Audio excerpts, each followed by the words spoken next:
Greetings, this is Obi-Wan Kenobi, and I have drifted into the underworld. The Star Wars underworld. I have a bad feeling about this. Here we go. We must go to the lower levels. The underworld. You've taken your first step into a larger world. You're after something. Ben. Since I've started the underworld, I've met so many great friends. Chris.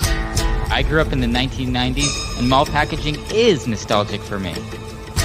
Dominic. What I love most about Star Wars is that it's fun and it's all-round good times. So, this is where the fun begins. May the Force be with us. This thing really moves! Whoa! I like this! I can't believe you came all this way to see me.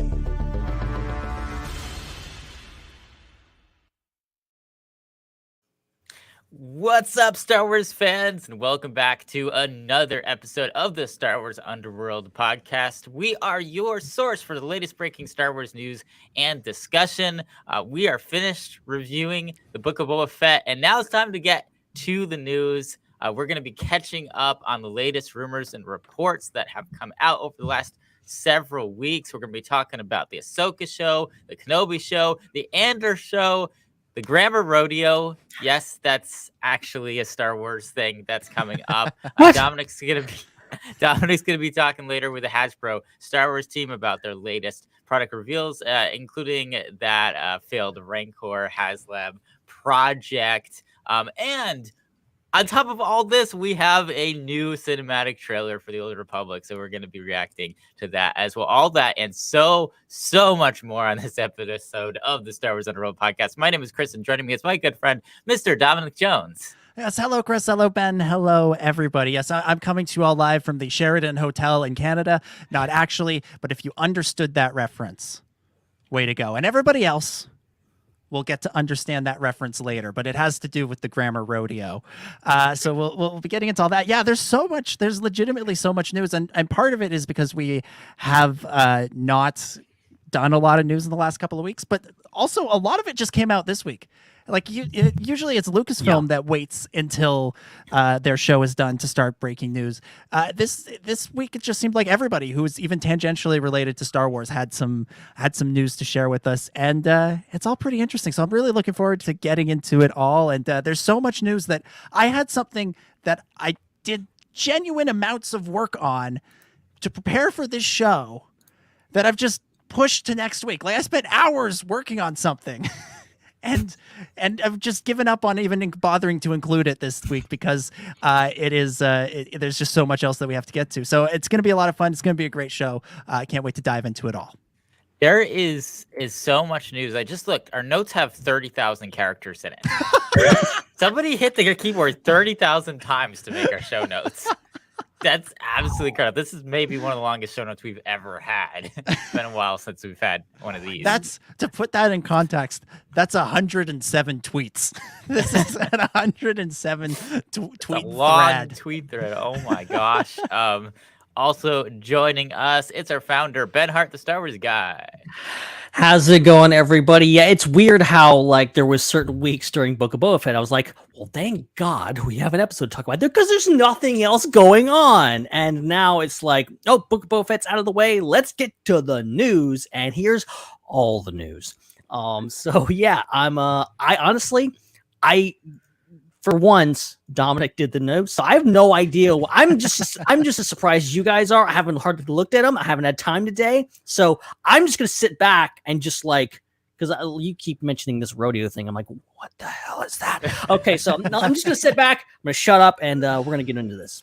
Yeah, I had to do the notes this week, and so I won't say had to. I asked to do the notes this week because I was bored at work and needed something to do. So I started to put them together, and it was the kind of thing where it just sort of it kept going. Like I kept reaching a point where I'm like, this has got to be the end, right? This has got to be the last segment. And it's like, no, there's more. It just keeps going. There's another thing. There's more news about Andor, and now there's Kenobi news. And now John Williams is back somehow, and it all just keeps going. And boy, it's a lot. It's a lot of fun. And I've stopped looking at the notes so much as this week's news and more as this week's news and a head start on next week's show as well. And I will say one thing about next week. We mentioned several times during the last couple of Book of Boba Fett weeks that we were going to do the week after the Book of Boba Fett ended. We would do some listener feedback. That's next week. We're gonna do a big next week. We're gonna do a big listener feedback. We segment. promise for real this time. We've already got a bunch, but if you want to get in your feedback, you can send it in swunderworld@gmail.com. Send in your thoughts on Book of Boba, on this deluge of news, everything that's going on. Send it in, and we'll get to it next week, assuming. Because we might have just jinxed it, but assuming there isn't like a trailer or something, like if the Kenobi trailer comes out, it'll be another week. If the Bad Batch trailer comes out, it'll come out the next week. But the goal is to next week do some news and then just dive into this. It's like as a kid, you always imagine Santa reading the Christmas letters and there's just like a mountain behind him. It's like that. That's what we've got so far. And I hope if you want to add to it, again, the email address is there on the screen if you're watching live. And for everybody else, it's swunderworld@gmail.com. That's right. And also, if you're watching live or later on YouTube, make sure that you subscribe to our channel. And if you're listening on podcast apps, we are over on YouTube. Just search for the Star Wars Underworld and you will find our podcast. You can check out some merch that we have over at patreon.com/theswu. And that's also where for those $1 a month, you can get our bonus shows. We had a lot of sports and Super Bowl talk in our show this week. So definitely check that out. Patreon.com/theswu. Make sure you check out the other shows on our network, including Star Wars Culture and Ion Canon. And Dominic, you were on Ion Canon this week. I was, yeah. We had a great conversation. We did talk a lot about Book of Boba Fett, but we also talked some High Republic stuff with reviewing The Fallen Star, the latest novel from Claudia Gray in the High Republic series. And we debuted a new segment that I believe is going to be recurring every couple of months or so on Ion Canon, Cold Takes with Dom, where we look back on some of the things that people thought might happen and didn't. So in this episode, we talked about the wishful thinking that there would be a Kenobi trailer during the Superb Owl, and the rumors that Kira would appear in the Book of Boba Fett. So we had a lot of fun. So check that out. It was a good time. Awesome. And also don't forget to review the show if you're listening on Apple Podcasts. All right. Well, let's get into the news, and we'll start this week with the story that broke just a couple of hours ago. Variety is reporting that John Williams is back. The maestro returns to the Star Wars universe to compose the Obi-Wan Kenobi theme. So this is from Variety. More than 2 years after completing his 9th Star Wars movie, composer John Williams is returning to the Jedi fold with the theme for Obi-Wan Kenobi, Variety has learned. Williams has written the musical signature for the continuing adventures of the character played by Ewan McGregor, airing on Disney Plus beginning May 25th. He recorded last week with the Los Angeles Orchestra under tight security, sources say. It's a coup for both Lucasfilm and Disney, considering the 5-time Oscar winner rarely composes for television. His last theme for a weekly dramatic series was Amazing Stories in 1985. Although he has written for two for PBS series, Masterpiece Theater in 2000 and Great Performances in 2009, and his news and Olympics themes written decades ago continue to air on NBC. Williams' Star Wars scores are legendary. He won an Oscar for the original in 1977 and received nominations for 5 of the sequels: The Empire Strikes Back, Return of the Jedi, The Force Awakens, The Last Jedi, and The Rise of Skywalker. Weird that the prequels didn't get nominated for best score. That's shocking. That feels like an oversight. Especially when I believe that the prequels is when John Williams peaked. Like that was peak John Williams. Yeah. Duel of the Fates. I don't get that. Yeah, you got Duel of the Fates, you got Across the Stars, you got Battle of the Heroes. I mean, those 3 songs are they're just some of the most iconic tracks in all of Star Wars. I don't know. Sometimes Oscars are kind of more about the movie than just the individual components of the movie, I've noticed. Yeah. Well, I mean, but it's weird. Like the music is usually something that can elevate a movie, right? Like a couple of years ago, I swear Bohemian Rhapsody swept the sound category because they just put Queen music in a movie. It's like, sure, it sounded it's like it sounded the best, sure. Anyways, that's not what we're talking about. We're talking about John Williams returning for Obi-Wan Kenobi. It sort of sounds like he's doing what he did for Solo, which is he's writing sort of the key theme, and then somebody else is going to come in and do the rest of the music, and they're going to kind of incorporate that theme into the rest of the Star Wars of the soundtrack, which is also what happened. Should mention for Book of Boba Fett, right? Like Ludwig Göransson wrote the main theme, the one that goes Boba Boba Boba Boba Fett. That one. That one was written by Ludwig Göransson. Man's a genius. He deserves his Oscar. And the rest was written by somebody else. So it's kind of cool. And another interesting note that he's writing the Obi-Wan Kenobi theme. I remember hearing years ago David Collins talking on I think it was the predecessor to the soundtrack show about how what we know as the Force theme was originally conceived as Obi-Wan's theme in the original Star Wars movie. I remember that. So after 45 years, Obi-Wan Kenobi is finally getting a new theme. I think what's awesome about this is, we have to remember that this miniseries thing, this Obi-Wan Kenobi show, was really originally envisioned as either a film or series of films. Like, if any of the rumors and leaks are to be trusted that came out over the past 10 years, originally we first started hearing about the Obi-Wan movie way before Disney Plus was Twinkle in Bob Iger's eye. and so it would make sense if you had the movie, if it was a spin-off movie, to have it be done similar to how Solo was done with the composition.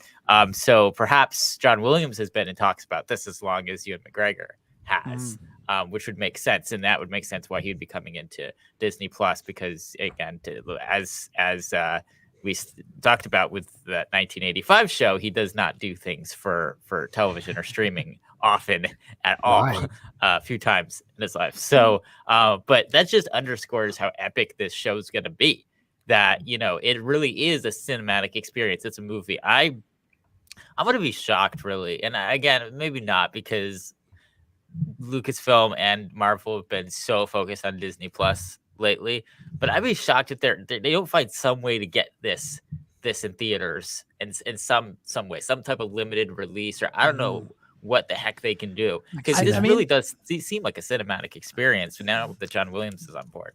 The premiere is supposed to take place a day before Star Wars Celebration, or at least the release of the first episode. We might get it out could there. Do like a celebration exclusive screening, but you're right. They gotta find a way to get it to everybody else. If you can put the Savage Press episodes in theaters and various places 10 years ago, was that really 10? Oh, yeah, it was more than 10 years ago.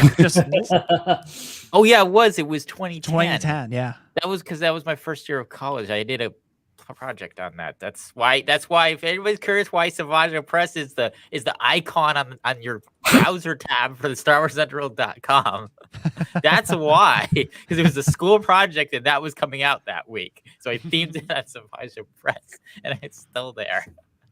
Yeah, it's still there all of these years later. Yeah, but I mean, the difference, of course, with the Savage Press screening is that was, again, everything with that era of Star Wars, everything with that era of Clone Wars was the work of an eccentric billionaire who's just going, yeah, sure, let's do 10 screenings in 10 different cities. Go, here's some money, do it. I mean, they all sold out, so yeah. Exactly. Ben, what do you think? How do you feel about John Williams coming back? Do you have a hot take here where you're against it? Yeah. John Williams is overrated, and I hate that he's coming back. No, it's interesting. And shout out to Latino Review, actually scooped this just a few hours before Variety did, because they posted about this, and they were, and my immediate thought was, I think a lot of other people's thought was like, he's doing the theme similar to what he did Solo in Star Wars Story, and here we are. Variety basically confirms it. So that's interesting. I think that's really cool, and I love that John Williams is not only like he's 90 something, and he's still coming back. He's still doing it. He's supposed to do more movies. He's doing Indy 5. Indy 6, I don't know, whatever Indy is coming up. He's doing more stuff, and he actually seems to have taken ownership over the characters, and obviously other composers have worked on Star Wars before, and done great work. Ludwig Göransson, being one of them, but it's cool that John Williams is really just like, hey, I'm gonna come back and do this, or you're doing Obi-Wan. Okay, yeah, and he gets to he's not going to be with us forever, unfortunately. And it's cool that he still gets to kind of write and do this kind of stuff. And as we said, a theme that he wrote for Obi-Wan was, not used for Obi-Wan. We have the Force theme, which is a pretty darn good theme, if you might ask me.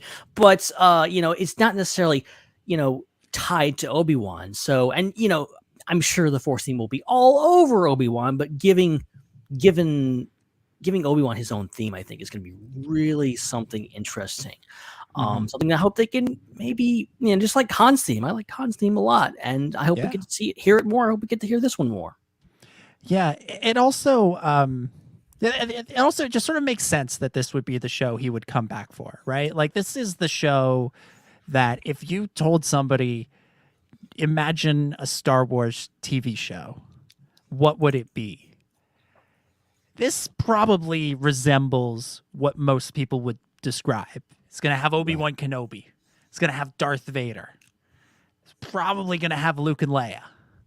You're gonna have all sorts of Star sort of classic Star Wars things, and so you need the final piece, which is John Williams. And if he can't do all 6 episodes, or doesn't want to do all 6 episodes because he's already done 9 Star Wars movies, well, getting him to come in and do kind of the main theme of the show.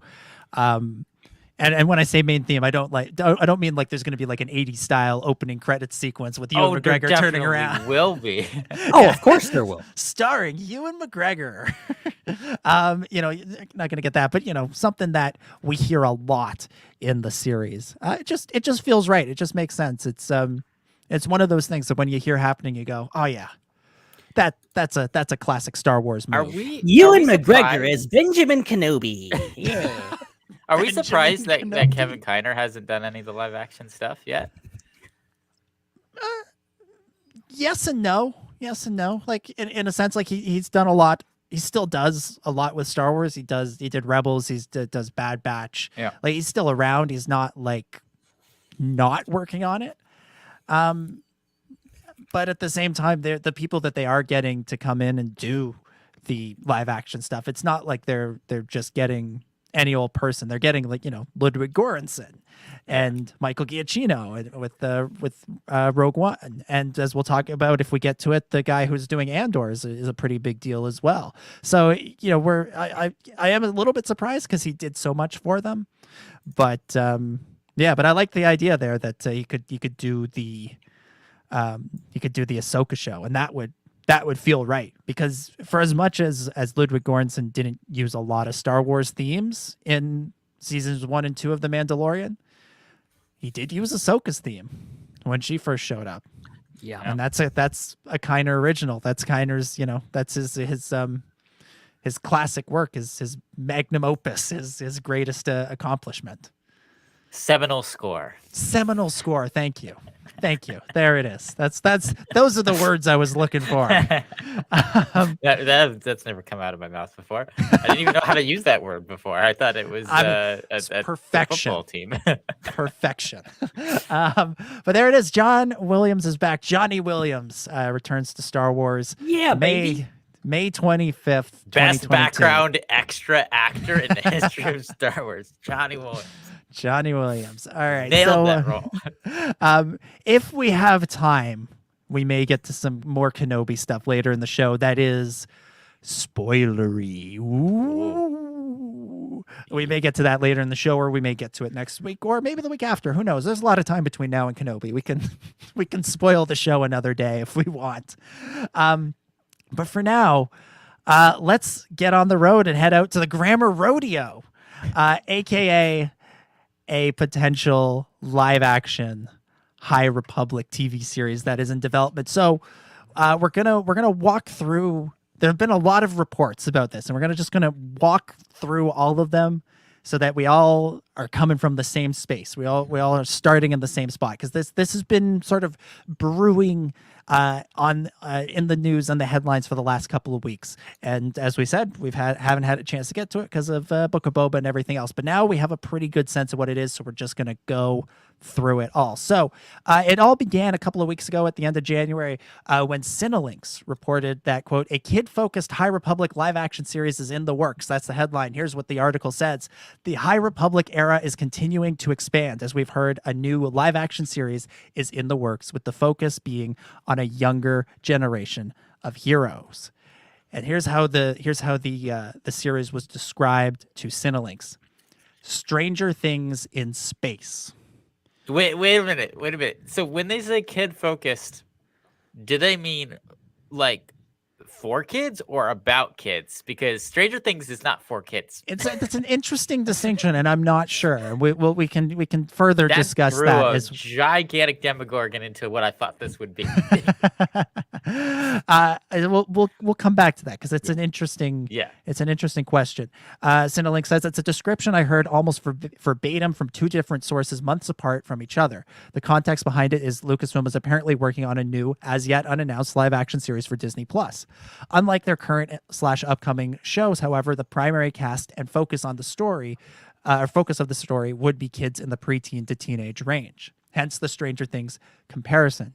Beyond that, independent sources also told me the series is going to be set during the High Republic era, with a member of the quote-unquote Luminous team of authors on board to help with the story. So the Luminous authors, that's Claudia Gray, Charles Sewell, Cavan Scott, Justina Ireland, and Daniel Jose Older, who are writing the High Republic publishing, or the High Republic books that are coming out.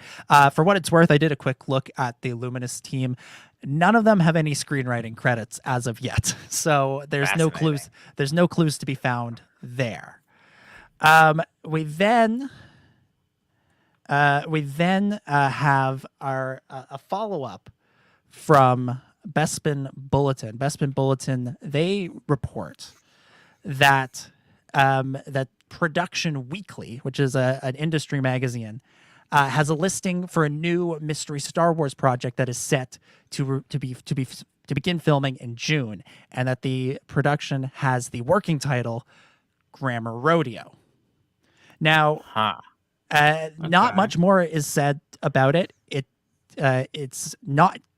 Bespin Bulletin says they don't believe it's set during the same time frame as The Mandalorian, but it will shoot at the same studio, the Manhattan Beach Studios, where The Mandalorian is shot. So they'll probably be using the volume and all that fun stuff. Right.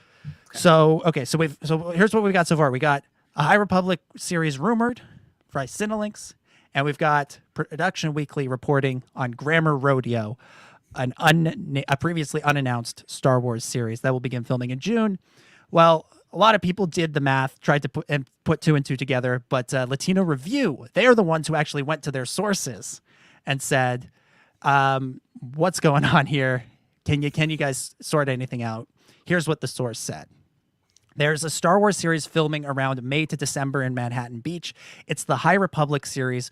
Working title is Grammar Radio. So it's a little, somewhere there might be a little bit of a miscue between radio and rodeo. It's very, very, very similar words, especially when you say them out loud. And then finally, this is the last sort of piece of the puzzle that we have so far, is a casting breakdown from the Illuminati. This is what they say. These are the 5 main characters. And we should say these are probably like code names. Cover name, like these probably aren't the characters' names, so don't freak out. There's Wyatt, who's an 11-year-old boy, yearns for great adventure, but finds his attention easily diverted. He wishes to be the hero in any situation he finds himself in. He's a series regular. And we have Ned, another 11-year-old boy. He's Wyatt's bashful friend. He's kind with a massive heart, but also tends to be a rule follower. That being said, Ned often finds himself pulled into Wyatt's adventure. Series regular. He also finds himself the king of the north sometimes. And then we have Faye, 12 years old, and they're seeking either a girl or a non-binary actor. So Faye is rebellious and extroverted. At 12 years old, they already have a chip on their shoulder, and they're also a series regular. And then Kylie, 12-year-old girl, Faye's best friend, serious, intelligent, and keeps her emotions guarded behind a wall. Also a series regular. And then there is this best classic Star Wars name here, unnamed adult. Unnamed adult. They're searching for a man 30 in their 30s or 40s to be a series regular. Don't know anything about that character. They just need his body. His voice is going to be like a trumpet sound, like in the Peanuts. Yeah. And they're going to have a dog.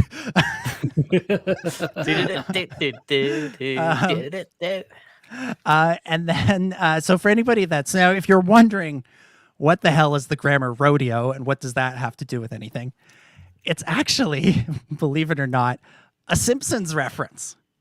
It's a reference to an episode. It's an episode called Bart on the Road, where Bart, Nelson, Milhouse, and Martin go on a road trip, and they have to, come up with a lie to get away from their parents. Here's a little clip from that episode. Gentlemen, for our road trip, I have taken the liberty of preparing an airtight and utterly plausible alibi for use on our parents. I've been selected to represent the school at the National Grammar Rodeo at the Sheraton Hotel in Canada. There it is. The Sheraton Hotel in Canada. We've come full circle. Look, great. Star Wars code names. Sometimes they mean something. Sometimes they don't mean something. I think the grammar rodeo. I think what we can take from that is that episode's about 4 kids on an adventure without their parents. This series seems to be about 4 kids on an adventure without their parents. I just want to hear a spelling bee in the Star Wars universe so we can hear the names of those Arabesh letters for once. Also, I can't help but it's got to be like a sly reference to like, oh yeah, these are potentially book characters, grammar, putting them in live action. It's productions can kind of be a rodeo, There it is. So that's what we know so far. Those are all of the rumors that I could gather about what's going on with Grammar Rodeo / the High Republic series. Ben, I'm going to throw it over to you. What's your reaction to all this? So how are you feeling about a High Republic live action series with preteen stars? No, just the idea of, strangely enough, we had the big Stranger Things announcement today, which I caught a little bit of. The idea of Stranger Things in Star Wars, I think, is really interesting, even if it is like obviously not going to be like the kids swearing at each other all the time.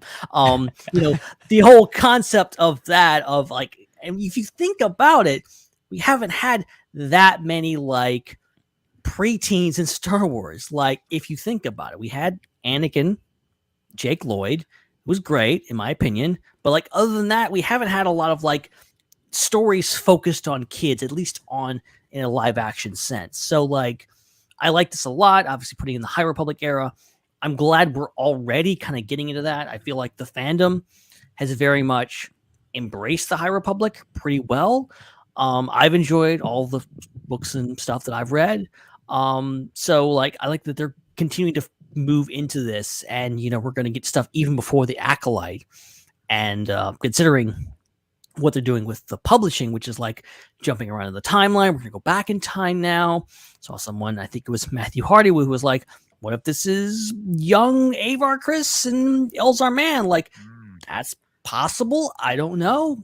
I think the precedent is there. They could jump around in the timeline, or it could be just completely new characters, which I kind of hope so. As much as I like those characters, I hope that like the show can kind of do its own thing. I see the High Republic as like this really interesting era where kind of there's stuff going on, but also you can kind of do whatever you want, and there's no like precedent to like connect everything, or especially connect to the movies. Yeah, it's worth noting that like there's a difference between the High Republic era and the High Republic publishing initiative, right? Like the High Republic era spans a lot of time, and we know that the people who are writing those books that make up the High Republic series, they don't really have a say in other stuff going on in that era. When that game was announced, a lot of the authors were sort of saying, yeah, we don't know, we don't know, we didn't know about this. This is news to us, and maybe who knows what the creatives on other shows like The Acolyte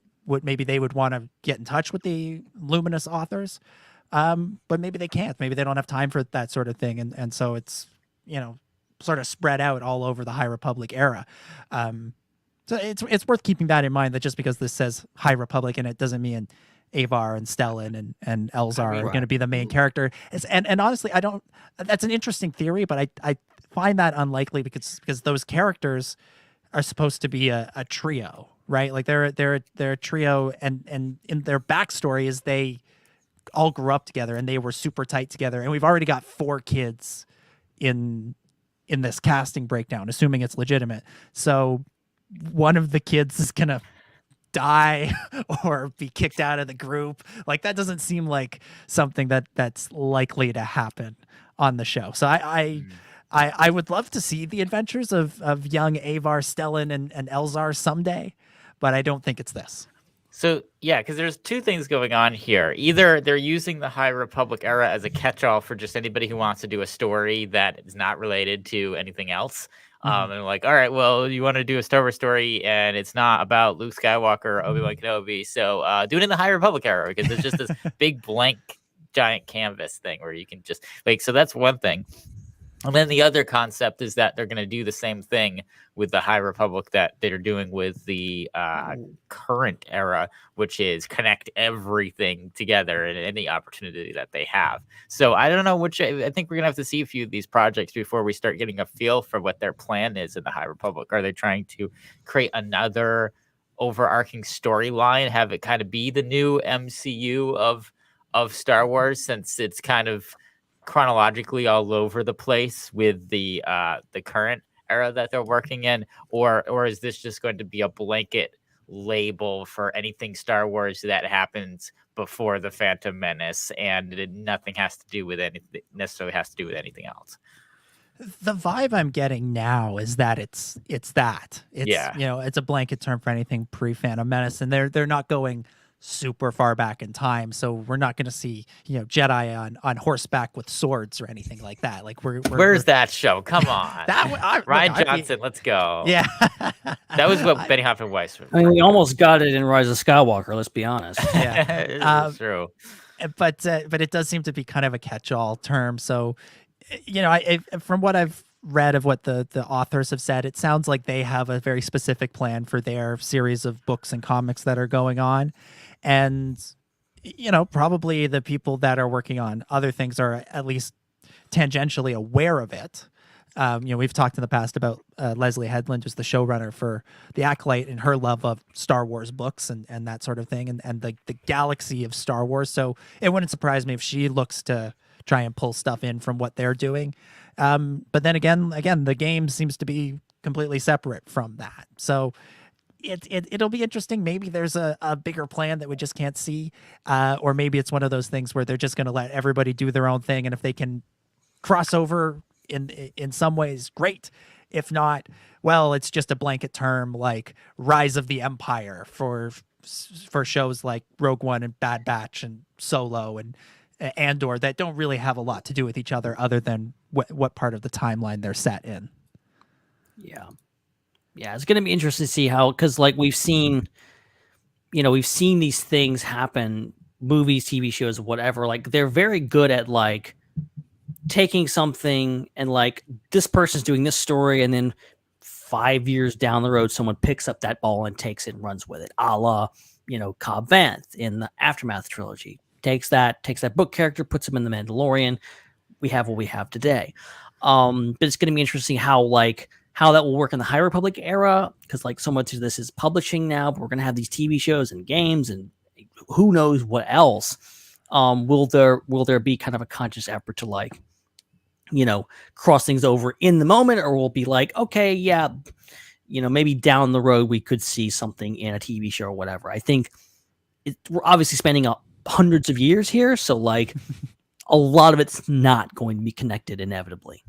It wouldn't shock me if there's like some document that exists that Lucasfilm story executives have that they give to anybody who says, "Oh, I want to do something before Phantom Menace. I want to do something in the High Republic era," and they can give them that and say, "Here's what we've done already in it. Read it. If you want to pull from it, do it. If you want to make up your own thing, try your best not to contradict anything in it. But if you do have to contradict something in it, make sure it's really good." Yeah.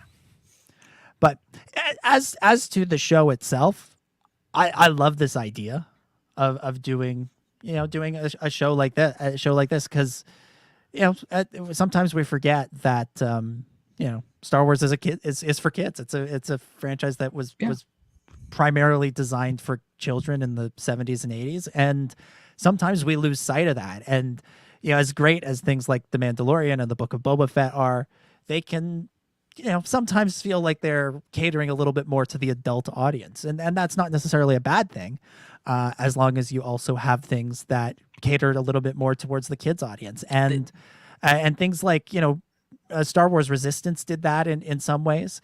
And perhaps this could do something like that in live action. And I don't mean that, kids content. Because I see in the chat, kids does not equal dumb things down. No, I don't. I agree with that. You shouldn't dumb it down, but it does mean that you're dealing in different themes and different material. I think the fact that Stranger Things was mentioned a few times, I think that's very telling as to what this is, because when I initially started reading about this, I didn't hear about the Stranger Things part of it. So my assumption was that it would be kind of like a YA type show, kind of similar to Resistance, but live action. And then that I had some interesting thoughts on that. But hearing that compared to Stranger Things, that definitely is a PG-13, more Star Wars like story. But the thing too is this what this is going to do is it's going to perhaps get rid of this big distinction we have between the animated side of Star Wars and the live action side of Star Wars. Because while the live action side, as we mentioned off the top, does not have a lot of kids and teenagers in it. I mean, in a sense, Luke Skywalker is he is a teenager. Like Luke and Leia, they're 18, 19 years old in A New Hope. So that's like the closest thing that you get until Anakin and Phantom Menace, and then that's really it for important characters, lead characters that are in that age range. So you don't really have anyone in the like younger teenage year age range that plays a major role in anything live action. But when you look at the animated stuff, it's all over that, because you've got Ahsoka, obviously in the Clone Wars, is that age, and then you have Omega and the Bad Batch is that age. Multiple characters in Star Wars Resistance. You got Ezra and Sabine and Star Wars Rebels. Pretty much everything animated has had at least one main lead character that has been in that age range, because they assume that a lot of kids are going to be watching animated stuff because it's more age appropriate for younger audiences typically than the live action stuff. Although with Clone Wars, that's debatable, very debatable. That whole thing where it's like, if this was a live action sequence, this might not be PG. Like there's a lot of that going on. Oh yeah. But this is great because it's merging those two concepts together, because like we've mentioned, Book of Boba Fett and Mandalorian have had so many adult characters and haven't had that strong lead character that's a kid, unless you count the 50-year-old Grogu as that, because you could, I guess, if you divide by whatever. In Grogu years, that's young. In Grogu years. So This is great seeing those kind of two concepts that we've got and that have both worked in their own spaces together as one, which is a live action show that also focuses on adolescent characters, kitty characters. Like that's really awesome. And once again, I'm personally a huge fan of Stranger Things. I think it's one of the best shows that have come out in the last 10 years. So it excites me to hear that they're doing something like that in Star Wars, because that was something that was always great about things like the Clone Wars, was whenever they kind of ripped off something else, it was really interesting to see a Star Wars take on like a Hitchcock murder thing or something like that, or a zombie movie. And so it's cool that they're doing that with whole shows and kind of theming it around certain genres. I think that's something they should continue to keep doing, so we don't keep getting the same show over and over again, like Book of Boba Fett and Mando. Yeah, I will say I wouldn't read too much into the Stranger Things in space line. That's all we have to go on. That to me means there are 4 children on an adventure in a sci-fi setting. I mean, that's enough for me. And that, yeah, like that's very strange. That is Stranger Things, but that could also be a lot of other shows. And you can bet there are a lot of shows being developed right now that are Stranger Things meets, and they will be of varying degrees of, maturity in that sense. And again, you also have to look at the distribution network, the streaming service that each of them comes out on. Netflix does a lot of stuff that is very adult and allows their shows to have the swearing and the violence and the gore and all of that stuff that you see in Stranger Things.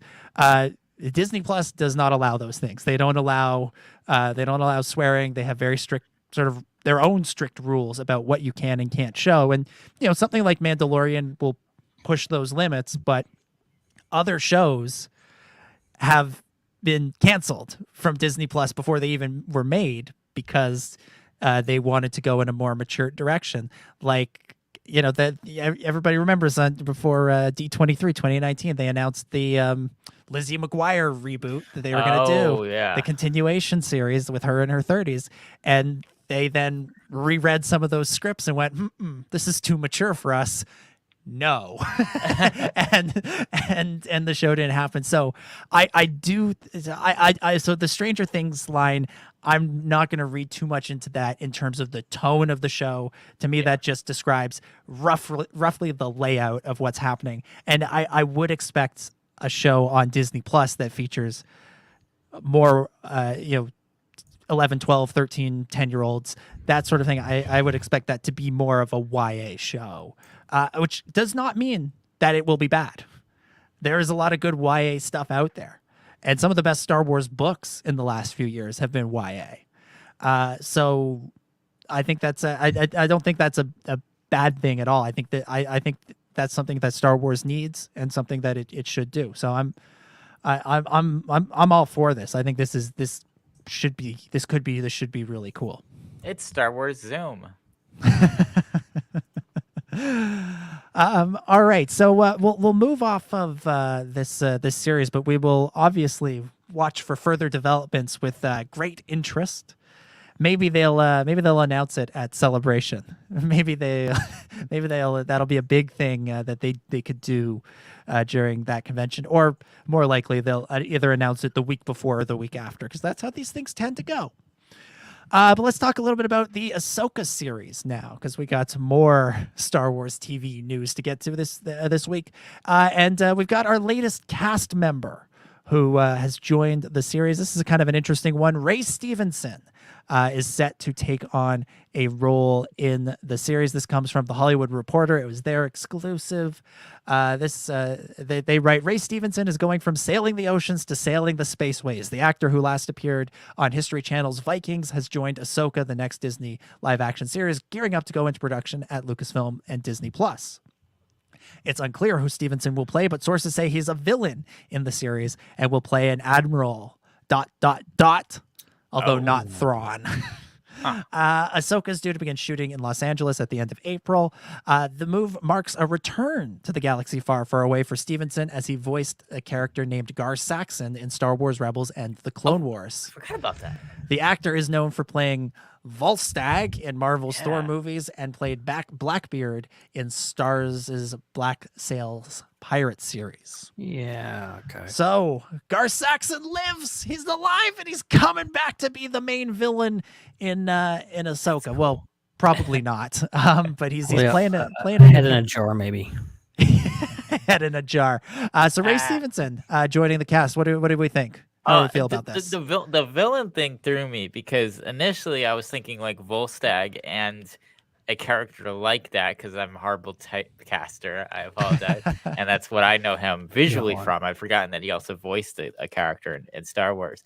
And that like clicked for me big time because when you think about like the role that his character has in the Marvel films and the world between worlds that might play a part in Ahsoka, those two things kind of kicked in my brain. Like, wow, I could see him like guarding a portal, like, you know, like with a spear staff, like he does in the Thor, but in World Between Worlds. But so I had that whole image, and now it's all ruined because of this concept of him being an admiral. Like, I thought that was cool.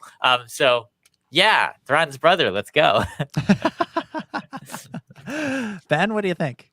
Yeah, it's interesting how, you know, I wasn't expecting, like, when I saw his name, I'm like, I instantly like remembered, like, oh yeah, he played Gar Saxon. That's interesting. But then it's like, oh yeah, by this point, Gar Saxon is very much dead at that point. So like, where could they go? And obviously, we've, you know, the idea of someone playing multiple characters is very much a thing that happens. So like, more power to him. I do like the idea of because Paleon is out there somewhere, maybe, and Thrawn's going to be involved, so that will be interesting. Kind of bring that book character into the whole thing, or just, you know, anyone else. It would be really interesting. Yeah, Paleon did get mentioned in Rebels at one point, and looking at the pictures of him that they got on Wikipedia, I could see Ray in that role. He's got kind of that. He's got that kind of look to him. I could see it. I could also see him as some kind of new character. I'll be honest, I couldn't picture him in Thor until you mentioned who that was. So I don't know this guy super well, but I think this cast is shaping up to be pretty nice and pretty interesting. So I'm looking forward to that. And who knows, you know, flashbacks are now a big part of the language of Star Wars. So maybe we could get a flashback to the Clone Wars era, or the early Imperial era, with Sabine and Ahsoka being around Mandalorians, and just for a quick scene, you could get him in the Mandalorian armor and have him play Gar Saxon again. Or maybe he's playing another Saxon, because remember, Gar Saxon gets killed off on Rebels in season 3, and then the season 4 premiere, his brother is just like kicking around. And it was sort of like, oh, you guys really didn't think this one through, did you? You still needed a Saxon character to have. But yeah, so Ray Stevenson alongside Rosario Dawson, alongside I'm blanking on the rest of the cast. Mina Masood. The Sabine actress, I'm forgetting her name. I cannot remember it for the life of me. Mary Elizabeth Winstead, we got her. We also Thrawn himself. What's his name? The segment's going great. Why is my brain not Lars Mikkelsen? Lars Mikkelsen. There we go. I was thinking Mads Mikkelsen. I had to go to Mads first. I'm like, all right, what's Mads? Lars. Yeah, got it. Lars. There we go. Phew. We got it. Natasha Liu Bordizzo. That's our Sabine. There we go. I've got to say that 10 times before I go to bed every night, and then I'll remember. And of course, who could we forget? How could we forget Hayden Christensen as Anakin Skywalker? Also, in an interesting little bit of Ahsoka news, again, it's been mentioned a couple times now that the show is getting ready to film at the end of April, and we've got the working title of the show. It's not quite as much fun as Grammar Rodeo, but it's pretty good. It's Stormcrow. So if you're in Los Angeles or any other filming hubs and you come across stuff, documents or what have you with the name Stormcrow, pay extra close attention because that appears to be Ahsoka. If you're an Uber Eats driver and you need to deliver something to Stormcrow. There you go. All right, what else we got? All right, Mandalorian. How about Mandalorian? This is a couple of interesting things about season 3, which is still a ways away, but a couple of interesting things here. When will the show debut, for instance? When will we continue the story that was continued in the Book of Boba Fett? This TV line, they say it's a safe bet that season 3 will premiere this year, 2022, probably around Life Day, which they have crossed out and have replaced with Christmas time. So I would not be surprised if, you know how Book of Boba Fett premiered on December 29th of this year or of last year? Yep. Yeah. December 28th, 2022. That's what I'm putting in as my I'm locking that in as my prediction for the debut of Mandalorian season 3. That's the last Wednesday in December. Yeah.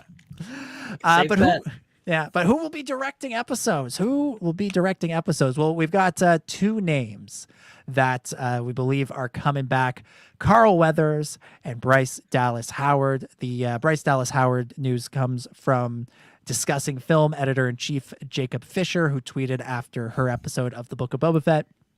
Good time to mention that Bryce Dallas Howard is returning to direct an episode of The Mandalorian in season 3, according to what one source told me.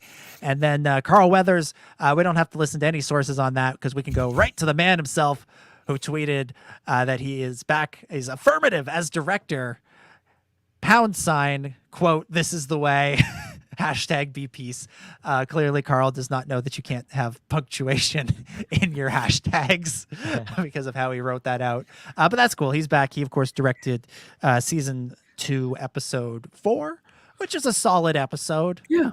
Yeah, it's not the greatest, not the worst. It's a good middle of the pack episode. And Bryce, of course, she directed episode 5 of Book of Boba, and then episode 3 of seasons 1 and 2 of Mando. So there we go. Bryce and Carl are back in the director's chair. What do you guys think? This is awesome. These are two of the best directors I think that they've had, and it's really cool that Carl has. I mean, Carl has experience on the show, behind the camera, in front of the camera, and then Bryce Dallas Howard in her career has experience from both ends too. So I think that's one of the things that makes both of them really great. Is that they definitely they understand the whole process from the acting side and the directing side. So I think that adds a lot more tools than people that might just know one or the other. Mm-hmm. Yeah, The Siege, I remember, not my favorite episode, but I think really solid. And Bryce Dallas Howard has directed probably all of my favorite episodes of all the series. So I am thrilled that she's back and would love to see what Carl Weathers could do in a second episode. Mm-hmm. Yeah, I want to correct myself. I said Bryce directed the episodes 3 of both season 1 and 2. No, she did episode 4 of season 1, episode 3 of season 2. That means she's going to do episode 2 of 3. Well, I mean, she's done episode 5 now too with the Book of Boba. 2, 3, 4, 5. There we go. Yeah, so it's she's just gonna straight. get a 1 and a 6 in there somehow. Yeah, I'm just like anything that's going on with Mandalorian. I'm just excited to know because I'm looking forward to seeing where we pick up now, especially after how Book of Boba went. And, Carl Weathers is back, and I hope that means Grief Karga is back as well, too. All right, let's talk a little Andor. We have news about all the shows tonight. Like we got them all here. Get you covered. Except Bad Batch, interestingly. Which is probably okay. Why probably the one we're going to hear next. Yeah, why are we hearing anything about Bad Batch? Like that's the one that kind of like I'm kind of boggled. My mind is boggled that we have not heard anything about season 2. Like it's very strange. Everybody wants Kenobi trailer. Where's the Bad Batch season 2? Yeah, because that allegedly is supposed to air before Kenobi. That's what some of the rumors have said. So I'm very confused as to why we haven't. But no, anything Disney about Plus it. has to wait till 5 minutes before the thing airs to give us any trailers. Yeah, well, it's interesting, right? Because I think Bad Batch, it sort of suffers from what Clone Wars and Rebels and all the all the other cartoons have, which is that people don't take the animated stuff as seriously, and so it doesn't get reported on in the same way, which is a shame. It really is. But also, there's just there's less people to talk about it, because a lot of this news that we get comes from the actors themselves. Like, we've got this one from Carl Weathers. We've got this next story from Andor comes from Stellan Skarsgård. We've got a story. There's a story that actually got cut, I think, that kind of came from Ewan McGregor. Like, there's all the actors are talking about it. There's one dude. There's one dude on this show. Well, it's two of them. There's Dee Baker and there's Michelle Ang, and the two of them have just Michelle Ang has locked herself in New Zealand, and Dee Baker has locked himself in his basement somewhere, and they're just not saying anything.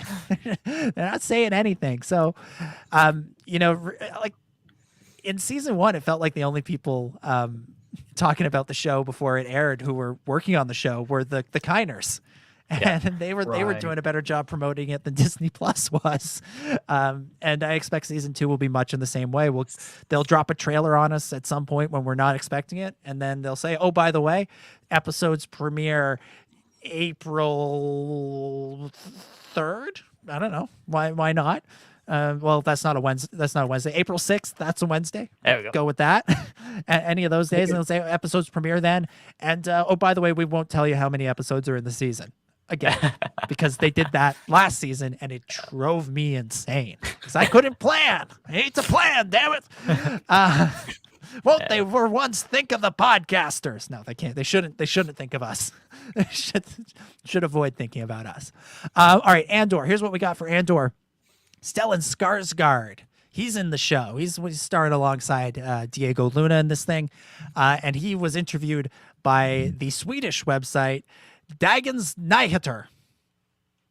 My apologies to everyone in Sweden. They asked him about what he's got coming up next, and this is what he said. He said we start with Dune 2 in July, and then in the autumn it's time for the second season of the Star Wars series Andor.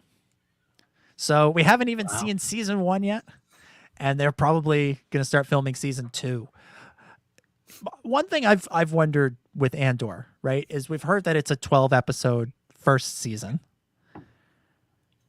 Is there any chance that they split that in 2, and they say season 1 is 6 episodes, season 2 is 6 episodes, and this thing that Stellan is speaking about here is actually season 3?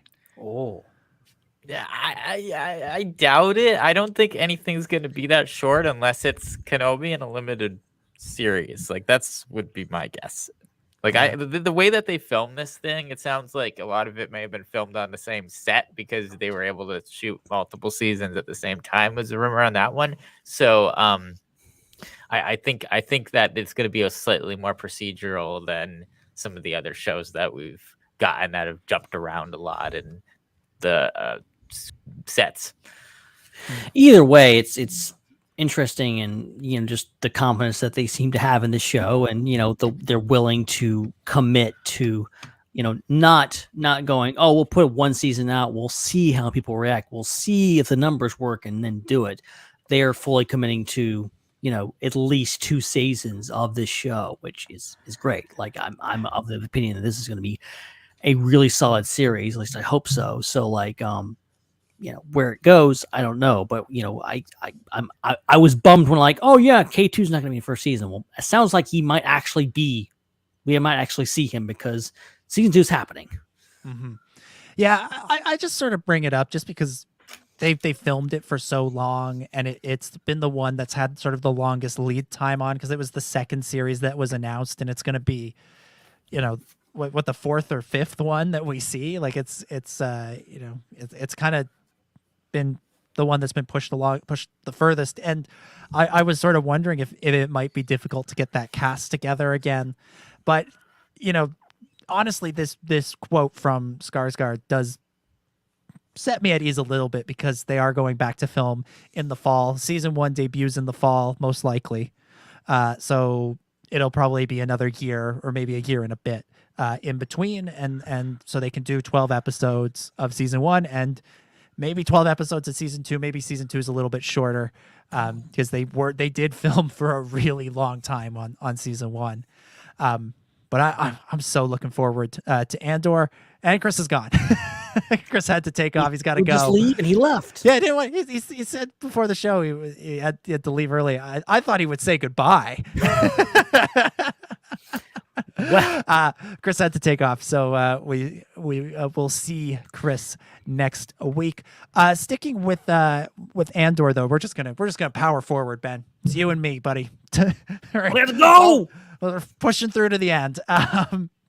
Speaking of Andor, we've got the composer. This was reported by film music reporter Nicholas Britell, known for Succession, Moonlight, If Beale Street Could Talk, Don't Look Up, Cruella, Vice, The Big Short, and The Underground Railroad, is apparently writing the score for Andor. He got the thumbs up, the voice of approval, the hands emoji from Michael Giacchino on Twitter. Michael Giacchino, of course, did the Rogue One score, so lending his voicing his support for a person who was continuing the Rogue One legacy. I've seen some of these shows or some of these movies on the list. It's good stuff. The music is good, but I can't say I have a super. I have much of an opinion on Nicholas other than to say he's worked on a lot of impressive things. So I wouldn't expect anything less for Andor. Yeah.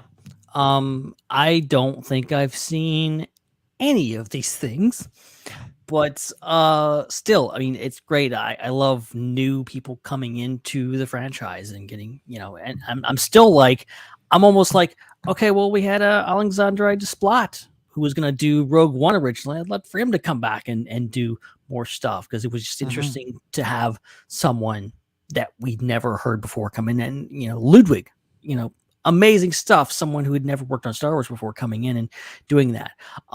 So I think this is very interesting to hear kind of his take on everything. And he's got Giacchino's approval, and anyone that's got Giacchino's approval has got to be good. So here we go. Yeah, exactly. So we're gonna step aside from TV for a minute.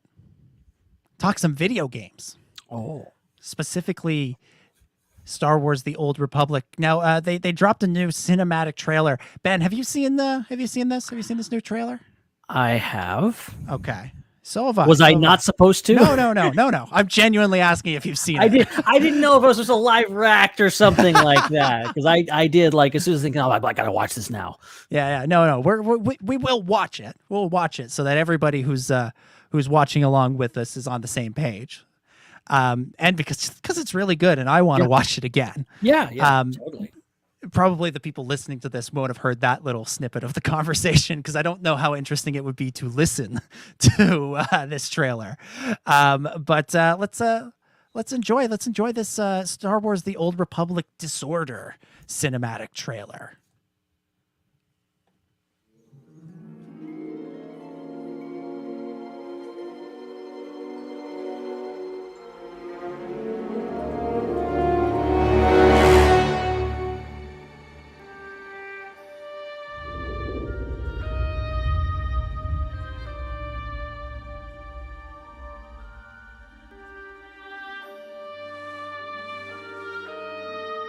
Focus, Sahar.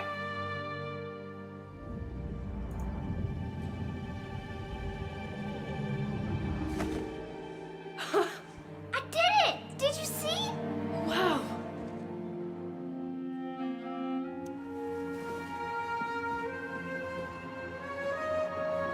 I know it is difficult to accept, but the Force has chosen you.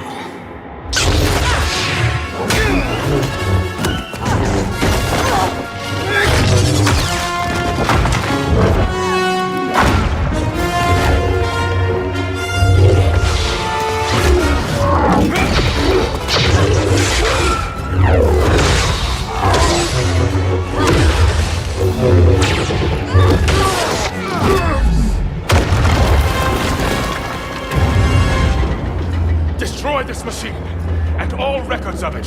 Yes, Master Orr.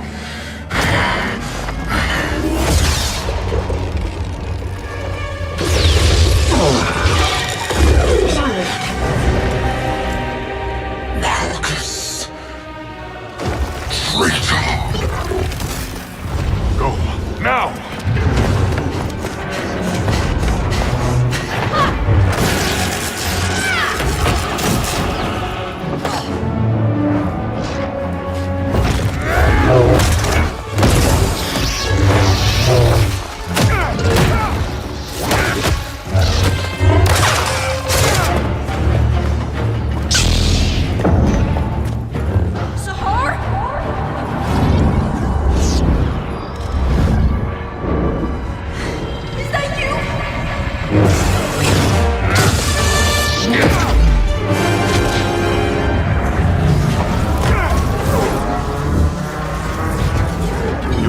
Smell this.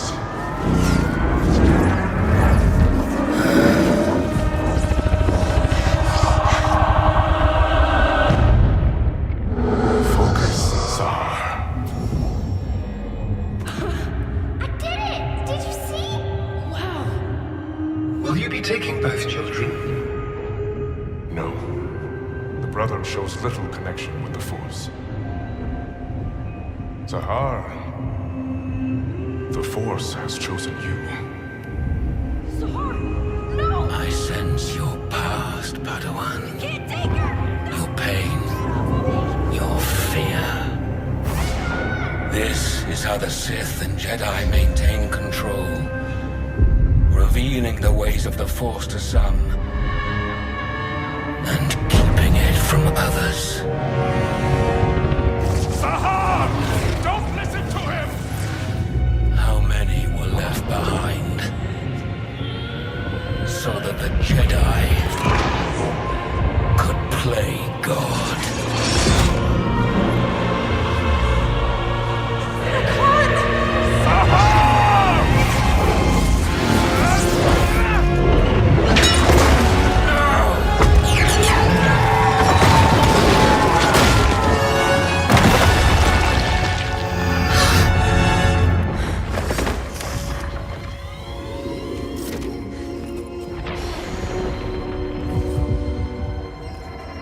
Well done, young one. Now give it to me.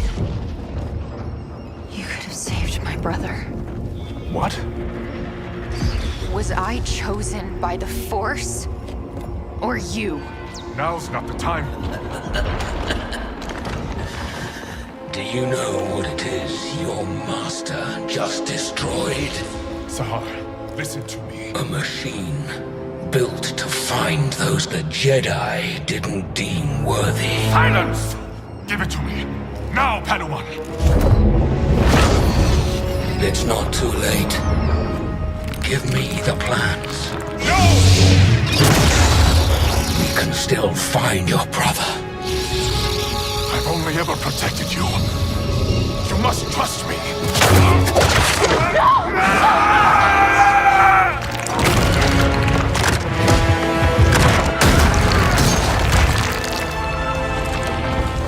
Very well. Zahar, I'm sorry.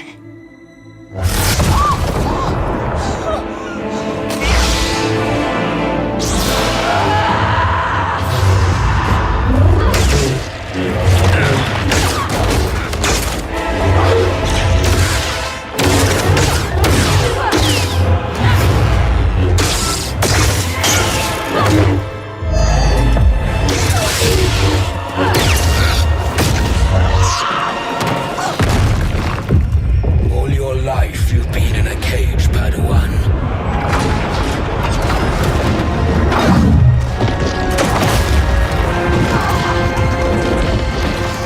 When you're ready, break free.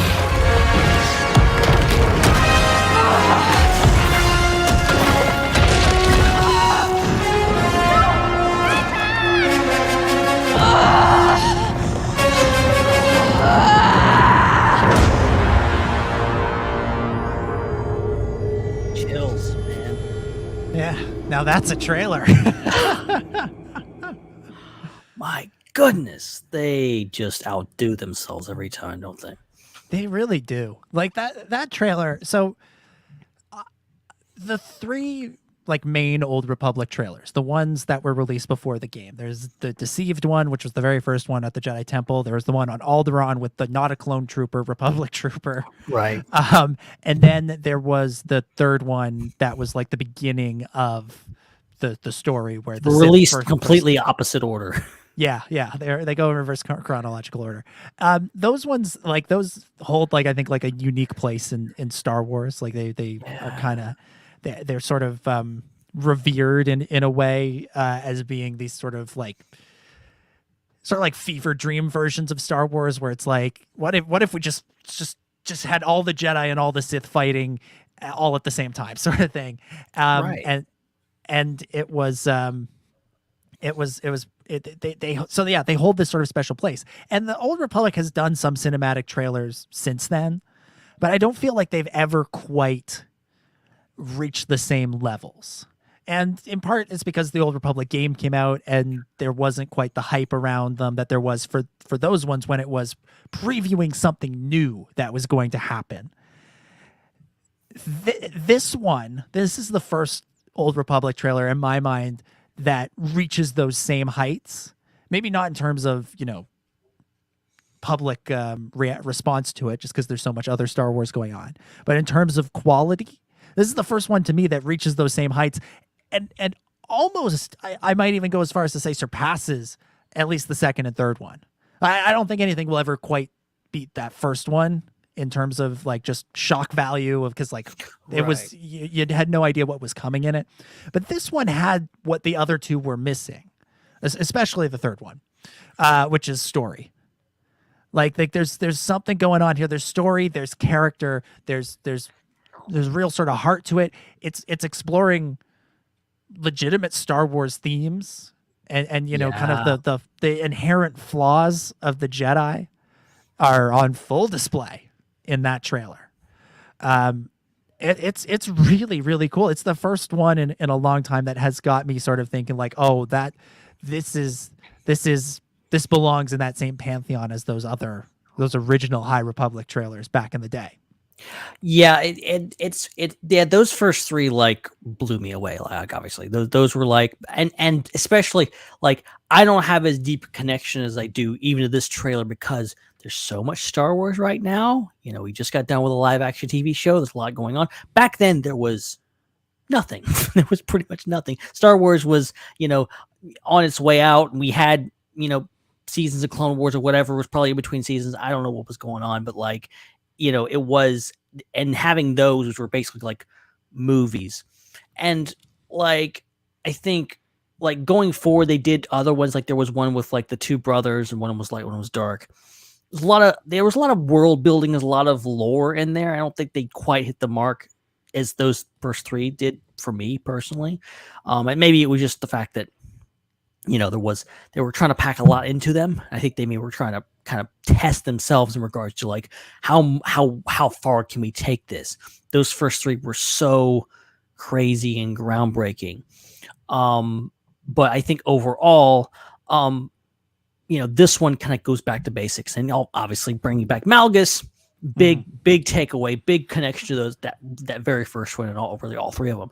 So I really enjoyed this one, and as you said, like having a kind of commentary on Star Wars and the Jedi. I think that's when Star Wars is at its best. Really, is when it's trying to say something about what's going on in Star Wars, and saying in this story, it's supposed to be set thousands of years before. We're still getting the basic idea of like the Jedi are good, kinda. They are very flawed, and they have some of their practices are really not great.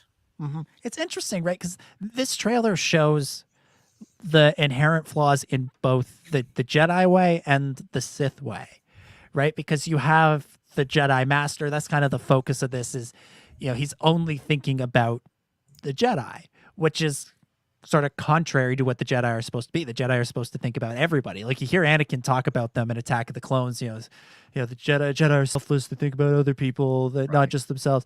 And this Jedi dude, he picks the sister. He leaves the brother behind. Doesn't care about her. Doesn't care about him. Just leaves him behind. He's not of any use to the Jedi Master or to the Jedi Order. So he's just sort of forgotten about.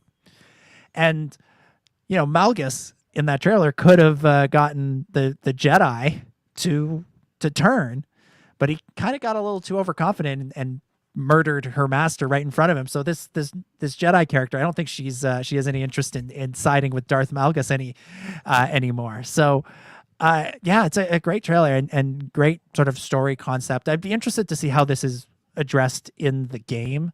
I played the Old Republic for about 2 weeks, and then, as I said, video games aren't really my thing, so I kind of faded away from it.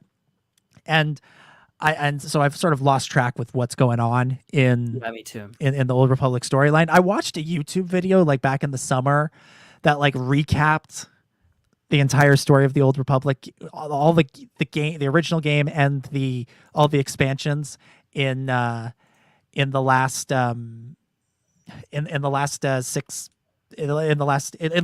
minutes. They've recapped the whole thing in like 5 minutes, and it is wild the like whiplash you get from it of this character's dead and then this character's back and then this character's dead again, this character's alive again, and it's just wild. But I don't know if they can tackle these ideas that they're addressing in the trailer in the game. I'm kind of on board. I might be interested in maybe watching a YouTube playthrough of it, if not playing it myself. Yeah, same. Now, I want to highlight this comment here from Yanni. Yanni says, if they make an Old Republic TV show or movie, they have to have the people involved with these trailers involved in it somehow. And I want to bring that up because it kind of ties into our next story. Because that trailer was created by BioWare and Electronic Arts and Lucasfilm Games, but it was also worked on by Industrial Light and Magic, ILM, the people who do the visual effects. And that got me thinking about another Star Wars project, one that we haven't heard a lot about lately. And that's a Droid Story. Oh, right. So this, if you've forgotten what a Droid Story is, and you were forgiven if you've forgotten what it is, because it has not been talked about. I forgot about it. Yeah, it has not been talked about in 14 months. It was announced during the Disney Investors Day event back in 2020, you know, the day when they announced all the Star Wars projects. And what it is, it's some kind of project that they described like this. This is how Lucasfilm describes it. They say, as Lucasfilm continues to develop new stories, the intersection of animation and visual effects offers new opportunities to explore. Lucasfilm Animation will be teaming up with Lucasfilm's visual effects team, Industrial Light and Magic, to develop a special Star Wars adventure for Disney+, a Droid Story. This epic journey will introduce us to a new hero guided by the legendary duo R2-D2 and C-3PO. So that was then, and this is now. And here we see ILM very involved in a very impressive piece of animation, essentially. So it got me wondering what's going on with the Droid Story. Could this, what we saw here, be an indication of what we see in that movie, special episode, whatever you want to call it? And it actually turns out that somebody has perhaps been teasing a little bit of Droid Story stuff out there. And that's a certain Anthony Daniels, aka C-3PO himself. He did a little teasing on his Instagram. This goes back a little while now. But he teased on his Instagram that he is working on something new that involves motion capture. So I'm going to throw up on the screen this Instagram post that he made of him. Yeah, he's in it. It's Anthony Daniels. He's in one of those mocap suits with the light. It's a body glove essentially with the bunch of lights on it, and he says in the caption, "Finally, a new suit that fits." And one of the hashtags he has is C-3PO. And if you do a little digging, you'll notice in the top left corner that he's tagged the location as Ealing Studios, which is in the UK. A company that works out of Ealing Studios from time to time is the Imaginarium, which is Andy Serkis's mocap studio. Oh, yeah. And if you go over to the Imaginarium's Instagram page and you scroll back to November, you find this post, which shows a bunch of Imaginarium staffers hanging out with R2-D2. And you look at the location, Ealing Studios. So I'm wondering, is the Imaginarium teaming up with Lucasfilm, with ILM, with Lucasfilm Animation on a Droid Story? This wouldn't be the first time that Lucasfilm Animation has partnered with another studio. They partnered with CGCG for Clone Wars and Bad Batch and Rebels, I believe, and they're based out of Singapore. So yeah, I'm wondering if there's a little bit going on here, because this is something that feels like it is a forgotten project. Let's be honest. Yeah. And I'm wondering if there's if maybe it's a little bit closer than we think. And considering it's motion capture, maybe not your general animated series or project or whatever you want to call this. We really don't know what it is. So like, I'd be very interested to see. Like, I'm assuming, I think all the Old Republic trailers are like done with motion capture and stuff like that, right? It wouldn't surprise me. I've never actually seen any like behind the scenes stuff from those things, but I assume it's being that it's so like realistic, even though it is animated, it's very, true to life animation. There has to be, all kinds of motion capture involved, and having the Imagineering, Andy Serkis and Anthony Daniels reprising his role, but not getting into the suit. That's real interesting. That, and the fact that they're still doing these trailers, we have to remember that like the Old Republic was something that started long before the Disney buyout, long before, all this stuff happened. What's interesting is it is the one thing that's like, we had stuff going on, Star Wars 1313, the Clone Wars, all this kind of stuff happening. And then Disney buys Lucasfilm.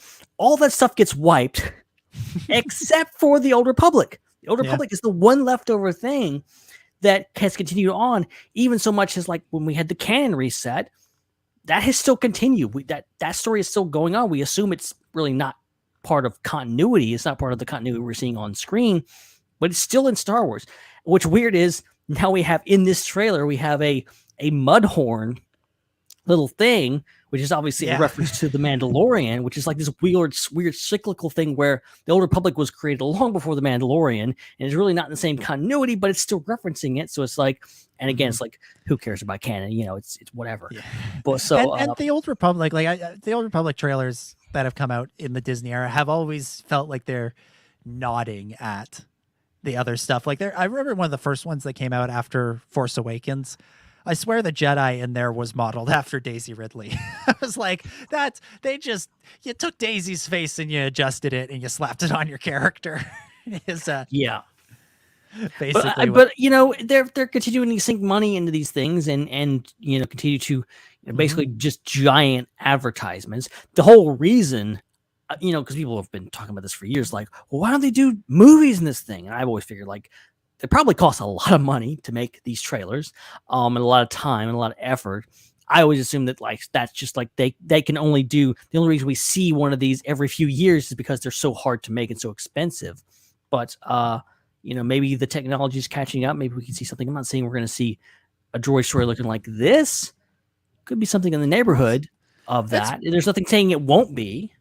Yeah, it's possible. Like I'm genuinely curious because like the Old Republic trailers are what I assume people mean when they say they want realistic animation for an animated Star Wars show, because it doesn't look like Clone Wars, it doesn't look like Rebels, it's not stylized in the same way. Right. And that's what I assume a Droid Story will be, because it's a collaboration between Lucasfilm Animation and ILM. So you would think you get the special effects people in to work on something that looks like a special effect, looks like an animation that you would see in a movie that would be, close to photoreal. Yeah. Just adding some more just sort of fuel to the fire that Droid Story work is being done, and we might be seeing some more about it soon.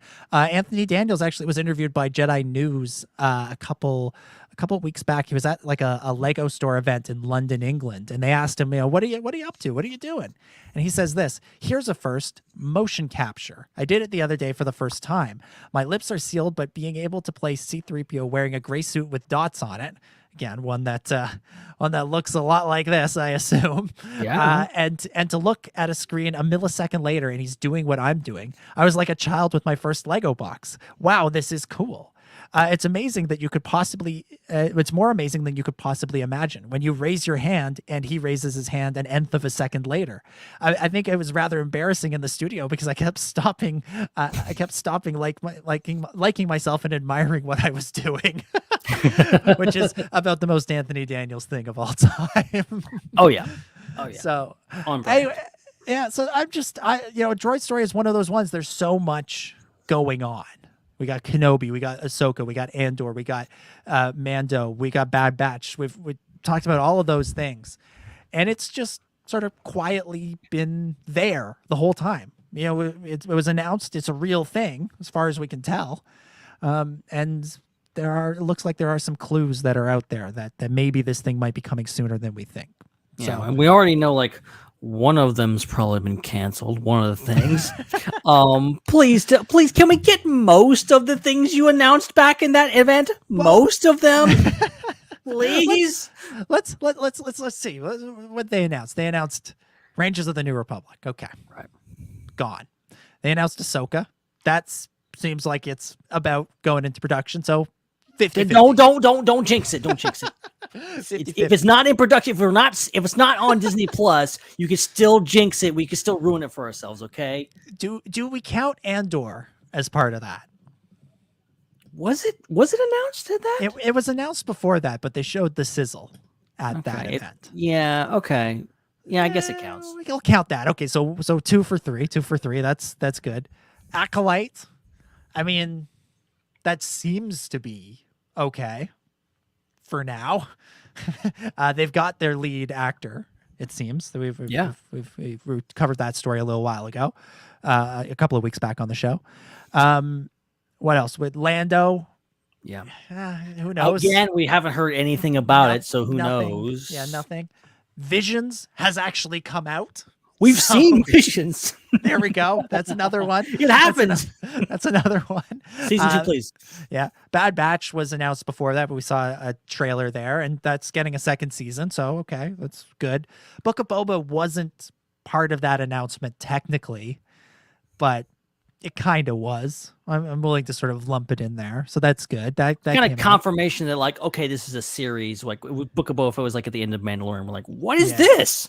Yeah. Well, that event, they talked about how there were more series in the Mandalorian universe coming, and then but they didn't announce Book of Boba. Okay. But then we did that. Willow, we can't really, I guess that's going on, but I don't know much about it. That's not Star Wars.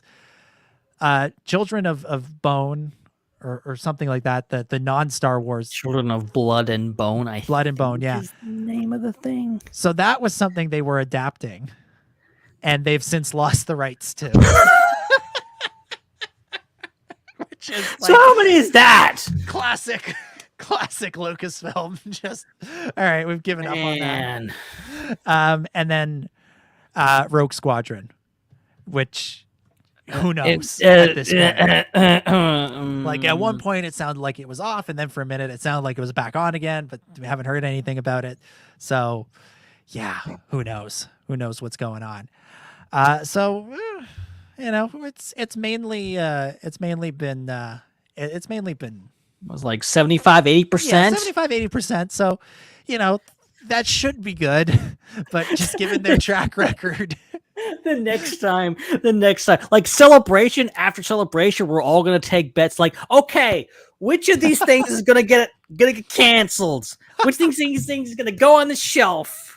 Yeah. Take your bets now. Well, and I would say anything that makes it into production would mean that it's going to get made. But then that brings us to our next story. Phil Lord and Chris Miller talking about their departure from Solo, a Star Wars story. This week, the two of them were guests on the Happy, Sad, Confused podcast, because they've got this new show out called The After Party, which is on Apple TV Plus, which, by the way, so good. Like I'm loving it. Like it's really, really good. It's a murder great. It's a murder mystery. So a Star Wars director going on to make a murder mystery. Where have I heard that one before, Rian Johnson? They say they so it's a murder mystery show, but every episode is from a different character's perspective, and so it's a different genre. of episodes. So like the first episode is like a rom-com, the second episode's like a Fast and Furious movie, the third episode's like a crime drama, one of them's a musical. It's so good. Like it's genuinely I'm loving this show. Like That's amazing. I can't say enough good things about it. But so they're out doing the rounds talking about that.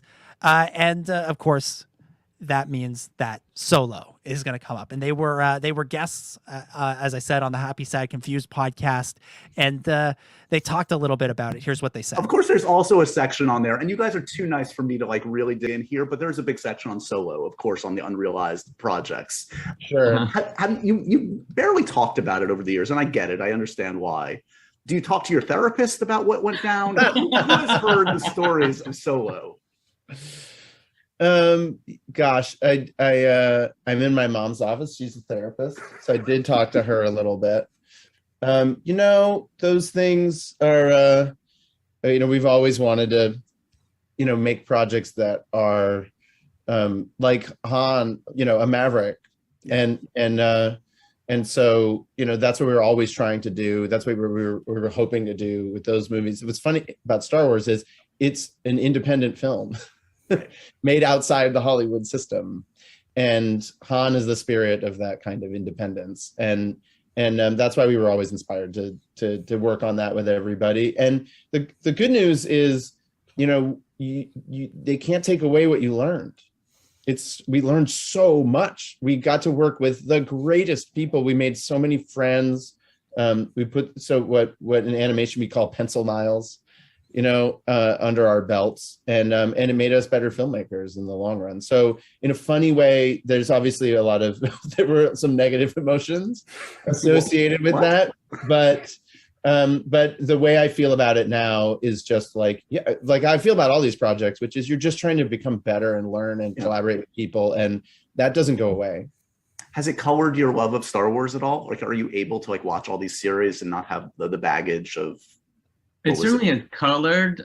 It certainly also you know how the sausage is made, so you were actually watching I know where that prop came from. I saw that prop in the prop warehouse, and that sort of thing. So it's interesting in that way. We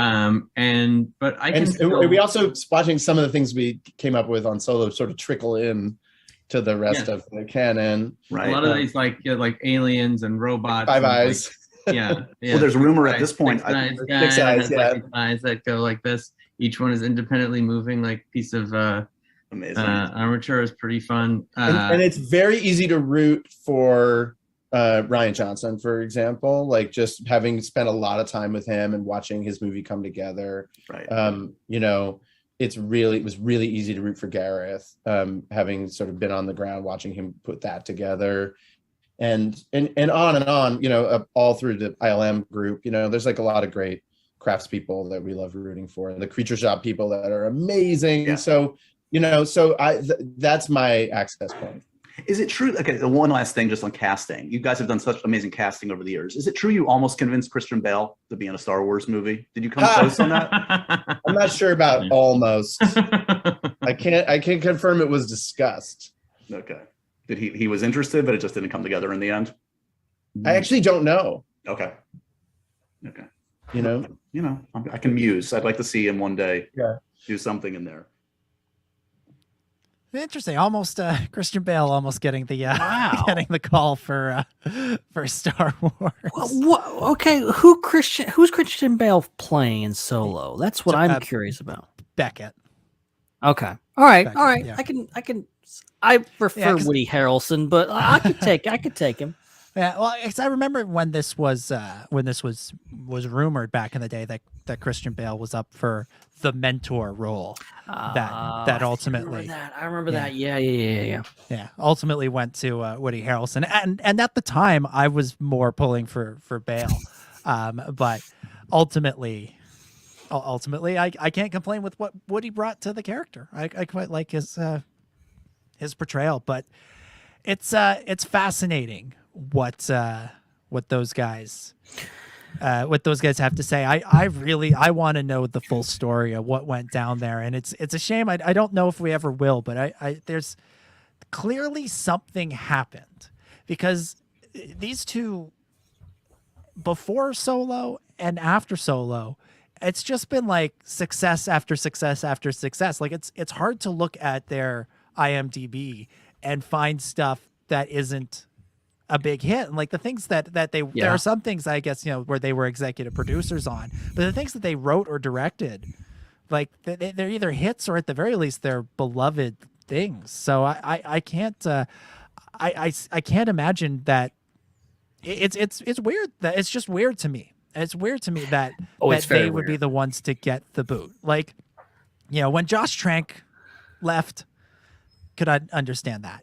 When they had to move Garrett, when they removed Gareth Edwards off of Rogue One and they put Tony Gilroy in there, no disrespect to Gareth, but I sort of understood that one. He was still a fairly inexperienced director. These two had several hits already under their belts before they came on to Solo. And yet, for whatever reason, their style didn't mesh with Larry Kasdan's style or with Kathleen Kennedy's style. It's just weird. And every little bit we get from them is so tantalizing. Yeah, I'm like you. I'm just like, I want to sit down with them. I want to sit down with them and just hear that story and learn what actually happened. Because I think so many people, especially now that we've all seen the movie and have opinions about Solo, if you like Solo, I like Solo, you're like, oh, well, it turned out all right. Like, the movie pretty good. Like, so no harm done. Ron Howard, he pulled it together. He did all right. If you didn't like Solo, you're like, I would have really liked to have seen their version of the movie. And I think here's what I'll say real quick, Ben, just about that. I like Solo as we got it. I think I'd rather see their version. I mean, I like Solo a lot. It might be up there in my ranking, but I really would love to see what they were going to do. And I think everyone, like, regardless of that, would want to see like where they were going. I know some people, obviously some people had strong opinions either way. And I think it's all colored when it came down to like, they're fired. We don't know why they were fired. We just know they were.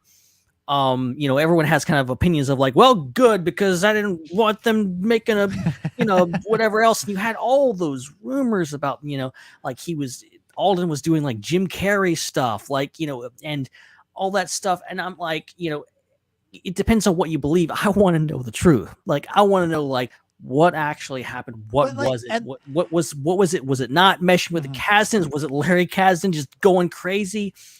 What was the actual truth? Mm-hmm.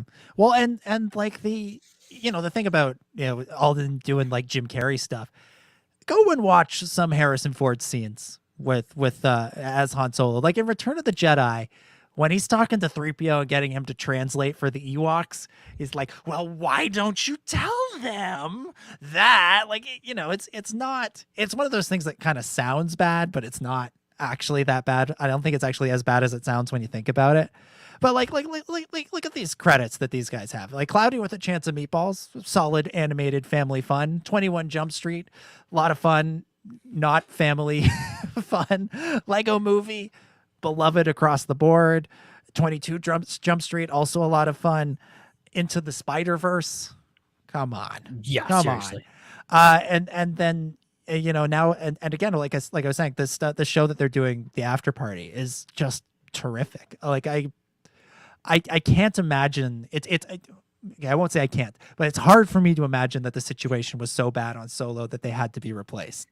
That what they were doing, that it was specifically what they were doing that needed to go. It's just amazing, and there's no better illustration of like their success versus Lucasfilm just being Lucasfilm in regards to watching the Oscars that year. And Solo got just a few technical awards, didn't win anything, obviously, and they're up on stage getting the Oscar for Best Animated Feature for Spider-Verse, and they absolutely deserved it. And as you're saying, like their repertoire speaks for itself. Like, I don't like, you can, if you don't like 21 Jump Street, if you don't, for some reason you don't like some of these movies, you don't think that would mesh with Star Wars, I get it. Sure. But I can't imagine a situation where they would have produced a dud. Yeah. I think as much as I like Solo, it is a middle of the road movie. It's not a movie that is doing a lot of heavy lifting or going places that other Star Wars films really didn't go before. And it's not taking a lot of chances.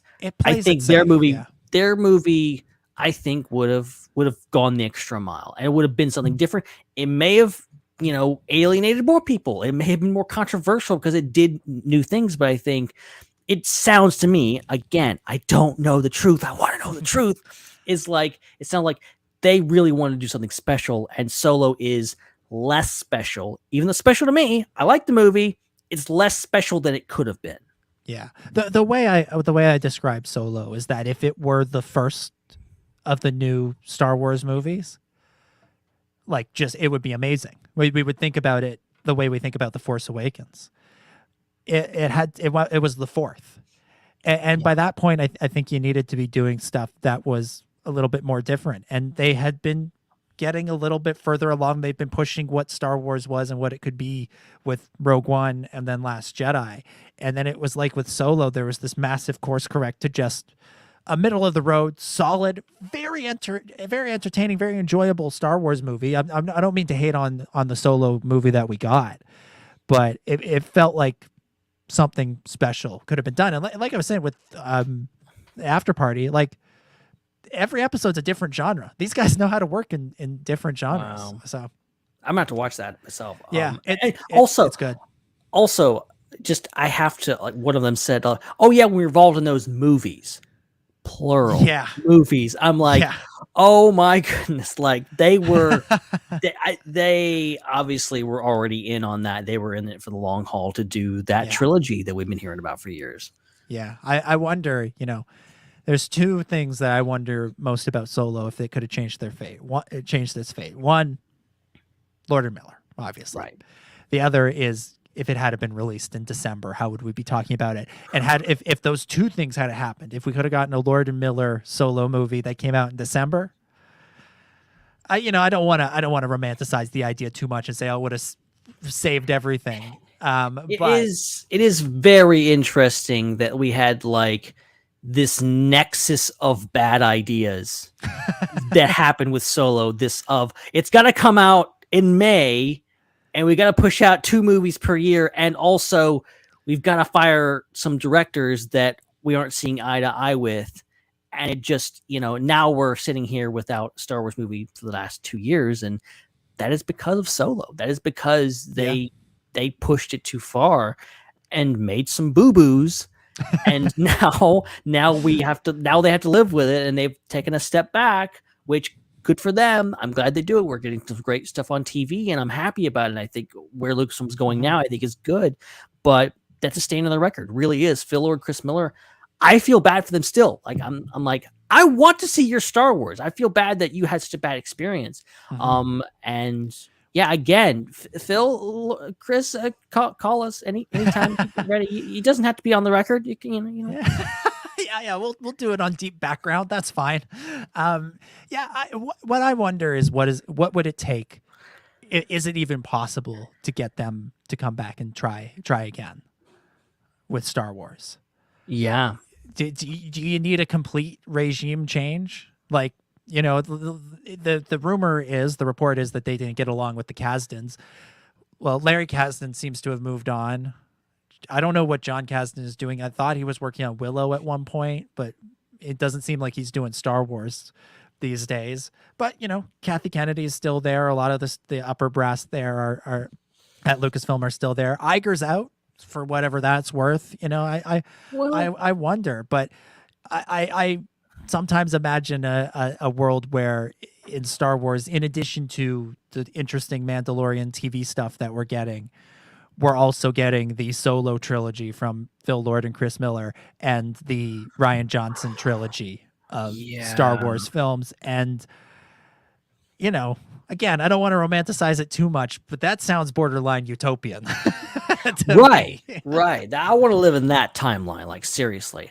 The only thing I could think of is like what happened with John Boyega and the fact that he was very vocal about how unhappy he was, and then apparently he sat down with Kathleen Kennedy, and there seemed to make him feel better about the situation and kind of satisfied him more. So I see that as like a point for Kathleen Kennedy. Like she will be willing to like reach out to people and go like, hey, let's talk about this. And she may, being the longtime producer that she is, someone who's been in this business for so long, she may be able to, bring someone back to the table that may or may not may have been pushed away by other people around her. Mm-hmm.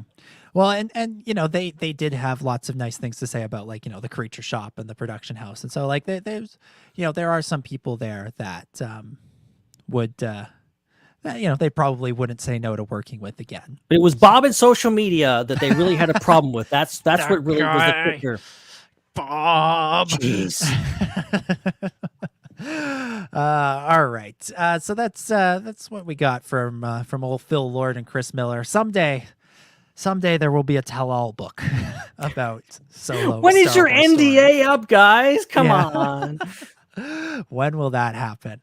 All right. So I think that's where we'll cut things off for news. There's some more publishing news and stuff that we'll get to next week. We'll also save the spoilers for next week as well. But we're not done yet.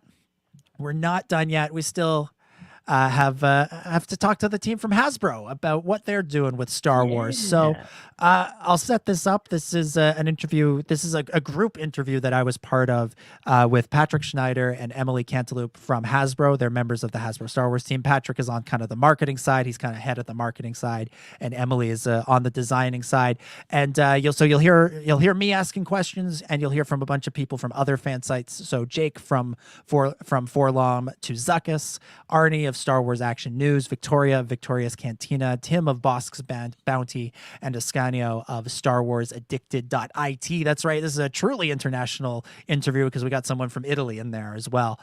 So we have a great conversation with the Hasbro team. We talk about a lot of the new stuff that they announced, including the new Jabba. Well, it's Bib Fortuna's Palace playset that's coming out. We spent a lot of time on that. And of course, we talk about the Rancor.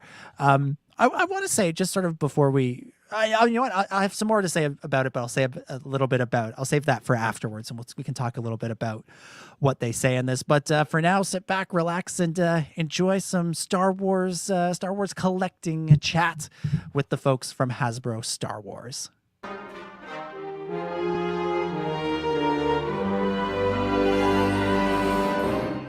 Morning. Thank you as always for doing these. Obviously, this is the most one of the most exciting times to be a Star Wars fan. We just had Book of Boba wrap up. We're all looking ahead at Kenobi coming up in just a couple of months now. But one of the things we constantly hear from fans is that they would like to see figures and merchandise from the shows that are on the shelves around the same time that the shows are on. Now, obviously, you guys are at the mercy of Lucasfilm and Disney and when you can get designs ready to go for release. But can you talk to us a little bit about, maybe take us behind the scenes on the timeline of when you guys start to see things that are going to be part of new media and how that affects your design process and how that might even be different from doing stuff from the classic films? Sure. So as far as when we get started, that can vary from content to content. It is based on when the assets come to us from Lucasfilm.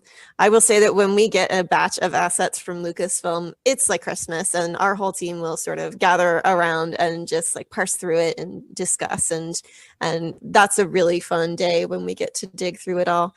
But yeah, definitely. Also, when we get a batch of assets, we can't really rush at everything at once and make every toy as soon as we see every character in the show, because then we wouldn't have, paced out news for the year. So we will take that, batch of assets and say, okay, we want to approach these first. We're going to get to these afterward and pace it out so that there is a full year of toy news for you guys and without, as much pauses in between. So pacing that out becomes part of our process. I would say that when it comes to original trilogy content, that's a more delicate game of balance, and part of that is because when we look at the original trilogy, for me at least, we're balancing a hero character like Luke. Obviously he's got incredible appeal, but also how many times have we done him? And then when it comes to a background character, that can be something that can fill in the gap in a collector's world, but they may not be known as well. So those are really interesting balancing games to play when we look at original trilogy, and yeah, we try to bring a little bit of it all in, and that's the most interesting dance. Star Wars toys seem to come out a little later than other brands that Hasbro has. Transformers, Power Rangers, Marvel properties all have their products in store, usually around the time that their media that they're based on is announced. For example, Marvel usually actually gets it out 2 to 3 months earlier, and it's in store shelves. People are aware of it. Star Wars brands toys seem to come out 12 to 18 months following the debut of new media. Now, I know you can't speak on behalf of other brand teams, but you are working at Hasbro, and so you probably have some insight about how Doctor Strange figures could be on the shelf right now before the movie comes in a few months. But Book of Boba Fett has 12 to 18 months. Yep. I think we certainly have some figures that are out kind of with new media. I think we had the Artillery Trooper in Black Series last year, I think, or this year. Bo-Katan, I think we revealed kind of during the show. So there are certainly exceptions. You know, we've said in the past that we see some things the same times you guys do. And honestly, you know, I wouldn't have it any other way given the impact that we see. You know, we saw Grogu, the child, in The Mandalorian the same time everyone else did, and just the feeling of that and just seeing the impact on the world was amazing. And so I think, you know, we trust Lucasfilm, we trust Jon Favreau in terms of when we're going to get assets for The Mandalorian and other properties, and then we race as quite quickly as possible to get those out. I wanted to ask about the HasLab Rancor project. It was an incredible item, you know, impressive, huge, great paint, and it missed the mark by such a narrow margin. And given that other HasLabs have been extended, like Unicron got a little extra time, and given that the Rancor was so close, why not give it like that extra day or two it needed to hit that goal? Yeah, no, absolutely. I mean, you know, as we know, HasLab is all about those dream projects and allowing fans to decide. And, you know, I backed it, you know, more than once, a couple of times. I would have loved to have had a couple of Rancors in my house. And we definitely appreciate all the fans that supported that project and kind of the passion that they showed. You know, we were excited to add that Rancor Keeper mid-campaign. We saw that as kind of the extra bit needed to hit the goal. Also kind of HasLab's evolved, right? Like, you know, the Unicron, I think, was the second campaign. HasLab is a pretty well-established platform. At this point, people know about the time limits. So after we added the Rancor Keeper mid-campaign, that was unexpected, given the establishment of the platform. At that point, kind of we did want to stay true to the original time period. You know, we knew that we had 6+ weeks throughout the course of that campaign. It was announced at PulseCon. You know, ultimately fans decided that this particular project and this particular configuration wasn't what they wanted to see. We've learned a lot from that campaign. We're going to apply those learnings in the future, and we're really excited for our next one, whenever that may be. I want to build off of what Arnie was asking and talk a little bit about the Rancor. Obviously, we were all disappointed to see it, you know, miss by just that much. Yeah. You mentioned that you had some lessons that you learned about that you're going to apply to future Star Wars HasLab projects. Can you talk a little bit about what those lessons are and what you're hoping you can do differently when we do this again?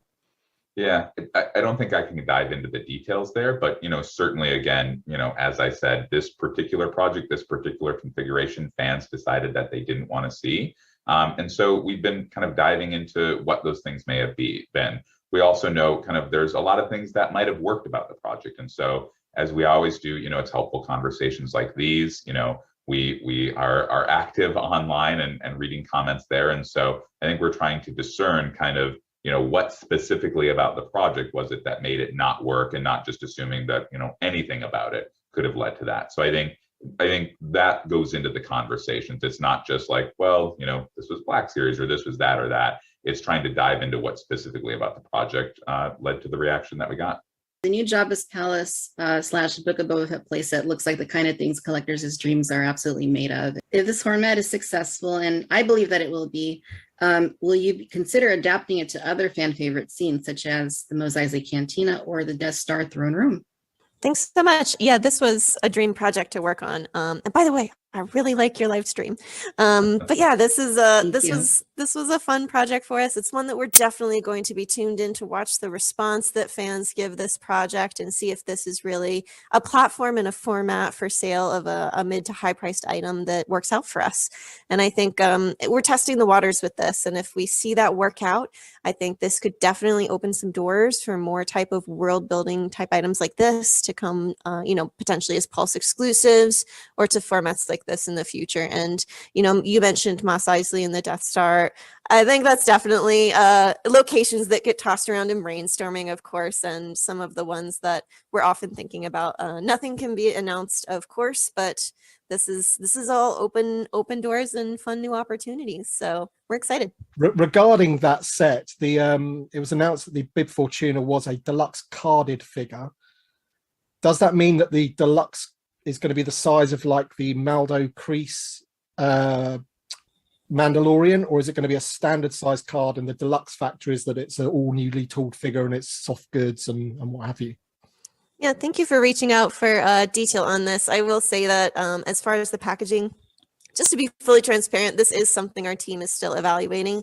The plan is for this character to be blister carded. I think our team needs to work through how, you know, big that blister is. And for me, my push would be, I would hope that it can be standard, because I know that fans want to put the case around that carded figure and definitely want to bring in that fan insight. I know that when we released the Maldo Kreese, some fans were, you know, like, what am I going to put this in, and struggled to find that casing option for that size blister. So that also did lead to why we created the alternate look for the deluxe items to go forward with in the future. And that's been kind of an evolving process for us as we build this new format of deluxe for vintage collection.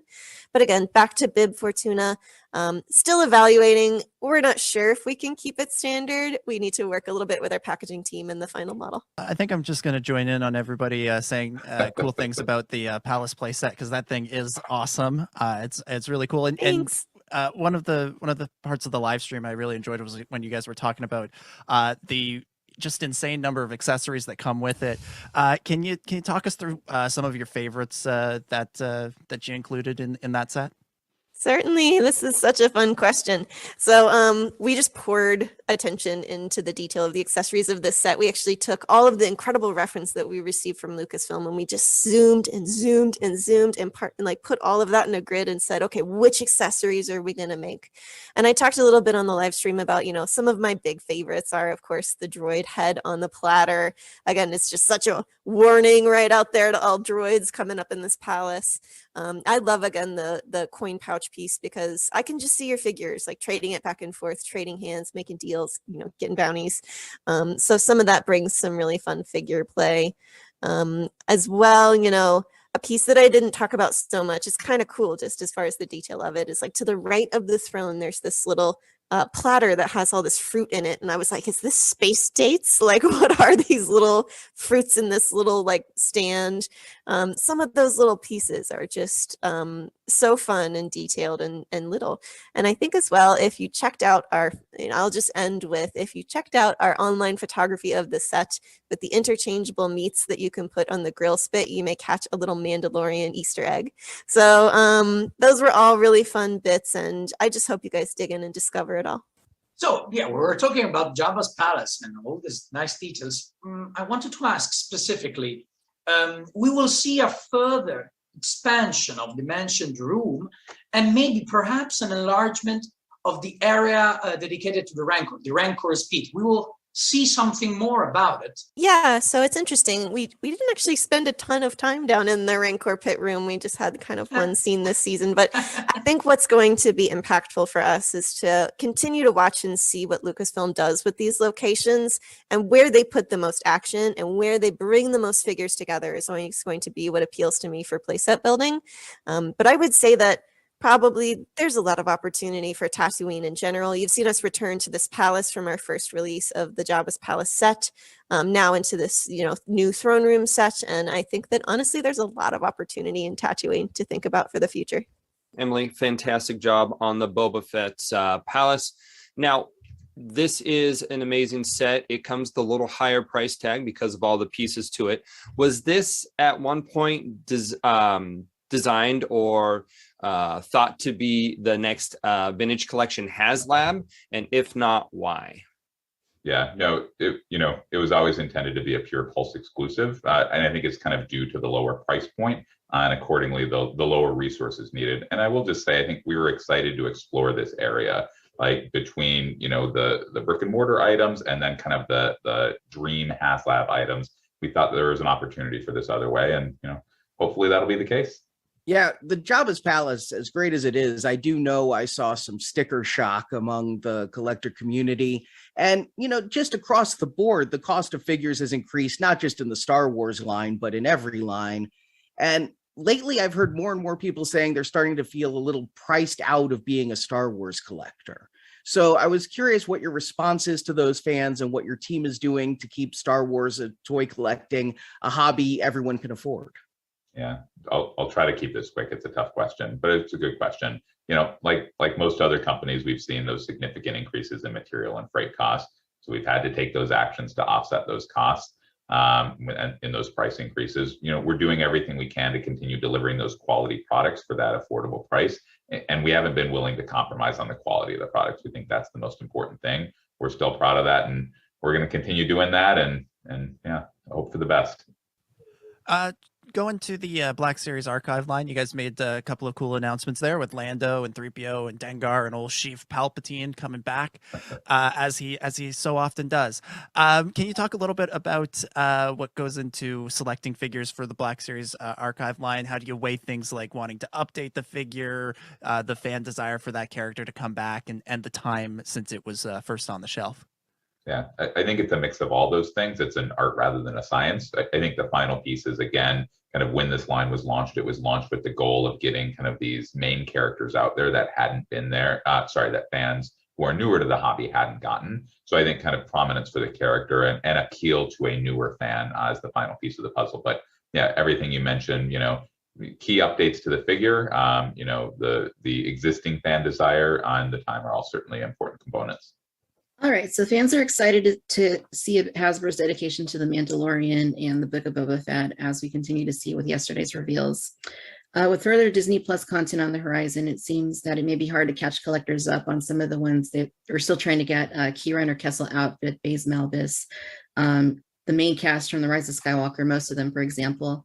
Is there a plan to address some of these critical figures as time goes on? Thank you. I would say that never say never for Star Wars. It's definitely, these are definitely things that we want to eventually come back around to. And there's always going to be a deep well of content that we can revisit, because really this content has had lasting power. 4 decades of characters that we can return to, and they're still strong today. I would say too that,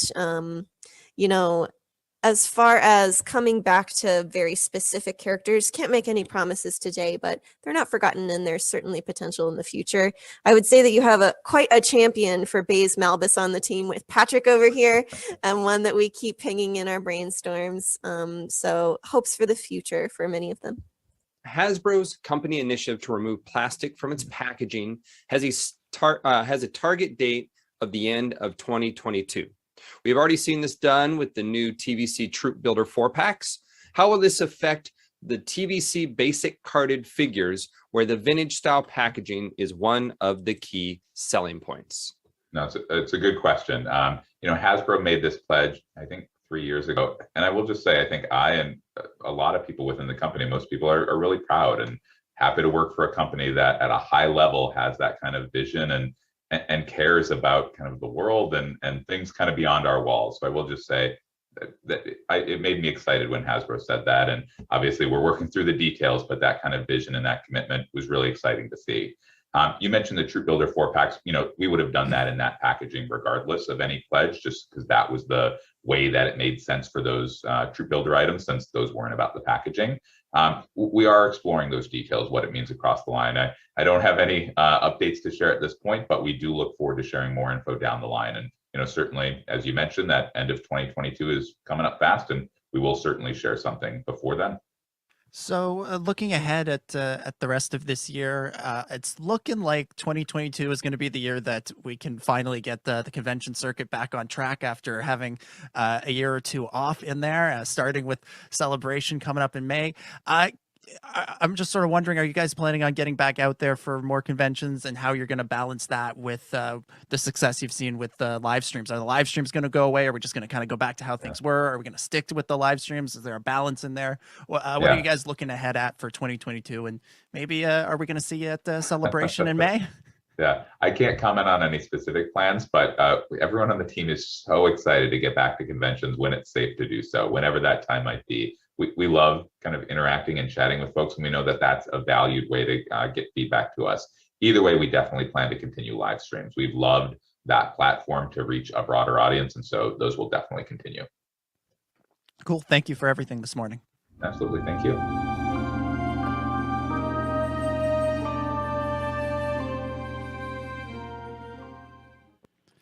As always, big thanks to the Hasbro guys for doing that. Look, those interviews are such an interesting, weird setting that we get because it's. I think you saw there were 6 fan sites on the call and 2 Hasbro people in there. Ben, by the way, you're muted. And you know, there's not really, we sort of go around, everybody takes a turn to ask a question, and then we get it, they answer it and then move on to the next person. So there's not really a chance to follow up. And so you hear me sometimes asking questions in there where I'm like anticipating their answer and trying to ask the follow-up before they had a chance to answer. and so, you know, you're trying to get as much information out there. And, you know, I've done enough of those interviews with Hasbro that I know what to expect from them. I know what sort of how these things go, and I know the types of questions they can answer and they can't answer. But I also know the questions that we actually want answers to. You know, I was trying to get at in what you heard as my first question there, trying to get at why the figures come out so much after the show. And I took one tact. Jake from Forlom to Zuckus took another tact, and you sort of saw us both try and get that answer out of them, and we weren't able to. And so, yeah, I like the folks over there at Hasbro, and I love that we get to do these interviews. But I would love a chance to actually sit down with them and actually like talk to them in a setting where we can have more than we can do more than that sort of round table style interview where we can really get into some of the stuff that's going on and try and understand the way things work, because you know some things are within their control. You know, you heard Arnie ask about, you know, pricing. Yeah. And you know, that is within Hasbro's control. And so it's very interesting to hear them try and sort of explain themselves, justify, you know, what they're doing with the prices, because the prices honestly do seem like they're getting a little bit out of hand. And that's a question I was really glad that Arnie asked. But then there are other things that, you know, they're sort of stuck with Lucasfilm, stuck with, you know, what Lucasfilm can do for them. And that's, you know, what they were saying about the timeline of this stuff. So I don't know. You heard me ask at the end there, are they coming to Celebration? I suspect they will be there, and I'm hoping that maybe we can do something with them. Maybe, you know, fingers crossed that we get our booth again. Maybe we can get them over there and sort of get them on our turf. Get them on our turf and ask them some questions. Not you know, it's not going to be a confrontational interview. You know, we're not. Okay, Chris, lock the door. All right. Okay, you're going to answer our questions. Yeah. All right, Patrick. You're not leaving. Here we go. You know, it's not going to be confrontational, but I'd like a chance to dig a little deeper with them, because I think they have interesting things to say, and I think they can provide some insight that we're missing. And so I'm hopeful that can happen, and conventions might give us a little bit more of that chance. Again, I'd like to get them out of the Hasbro booth and get them over to our space. Not in a confrontational way, but just, you know, I've done interviews with them at their booth. If you've been listening to the podcast for a long time, you would hear it would be an annual event every year at San Diego Comic-Con. We'd have a little interview with back then it was Steve Evans and Joe, who were the guys who were doing it, they were a lot of fun. But again, we were in their area. We were surrounded by the toys, and we'd also usually just come from the panel. So the information that we wanted was about what was just announced. And as much as I like asking questions about what was just announced, I mean, there's a whole segment in that interview just on the Jabba's Palace playset, which is really cool, like a really cool toy. Like I would love to get that thing. You know, so as much as I love asking them those questions, I'd like to get a broader picture. So, basically what I'm saying is I'm trying my best in those interviews, trying my best to get the answers that we want. And the other thing is the thing that is nice about those interviews in that setting is that everybody is there. And so there is sort of an opportunity that one person can ask this question, one person can ask that, one person can ask about price, one person can ask about this, and that it all kind of works together. But I feel like we're missing the personal connection a little bit, and that's I think I think that was something that Hasbro did really well for a long time, and I don't mean that as a criticism of Patrick and Emily or anybody else there. These last 2 years have been weird. The pandemic has made it tough to do actual physical events, and honestly we might have had more access to them because of the pandemic, because we've done those interviews have gone from being a yearly thing at San Diego Comic-Con to every couple of months thing during this. So I don't know. I'm hopeful, but what I'm saying is I'd like to try another type of interview with those guys. I hope we can make that happen. Maybe at Celebration, maybe at Comic-Con, something else this summer, so that we can build on what has already been established in these Zoom interviews, and hopefully get some more of those answers or more insight that we're looking for. So that we can that us Star Wars collectors would like to hear. Yeah, So- maybe we can just maybe we can get Phil Lord, Chris Miller, and the Hasbro team all in one interview. Just like, okay, you're gonna tell us everything right now. You. All right, let's go. Exclusively talking about Soundproof Solo. booth, no microphone, just get it. Yeah, we're exclusively talking about Solo action figures and all the ones that didn't happen.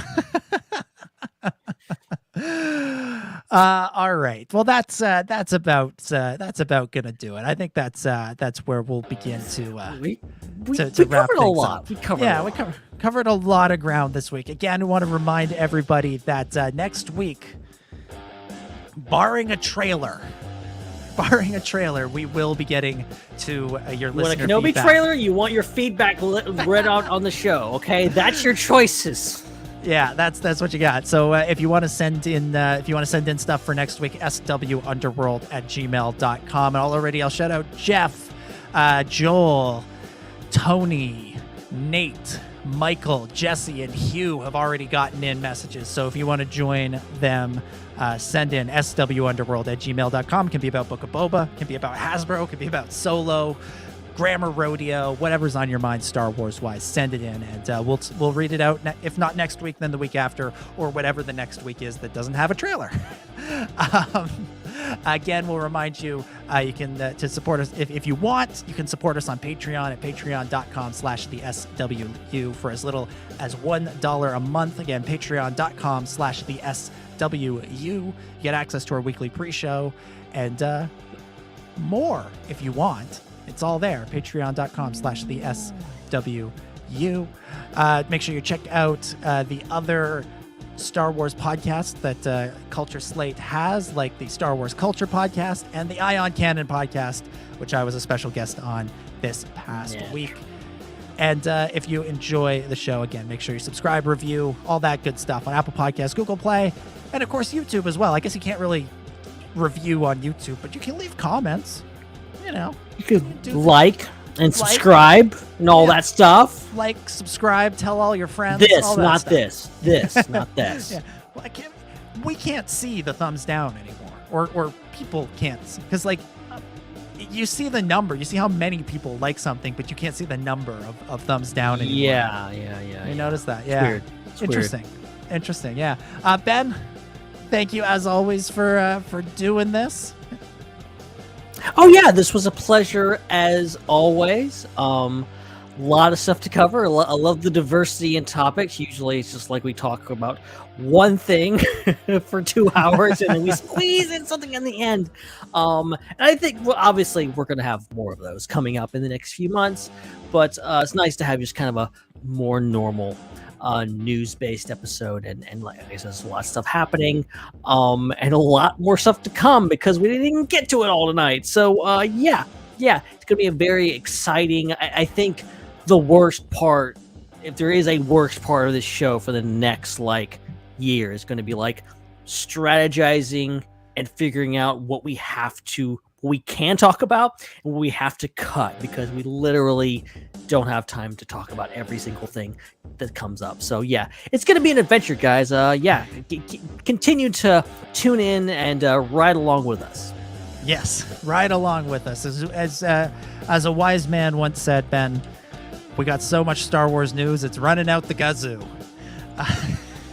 That guy sounds very wise. Very wise. He is. He seems like the kind of guy who would wear a top hat and have a British accent.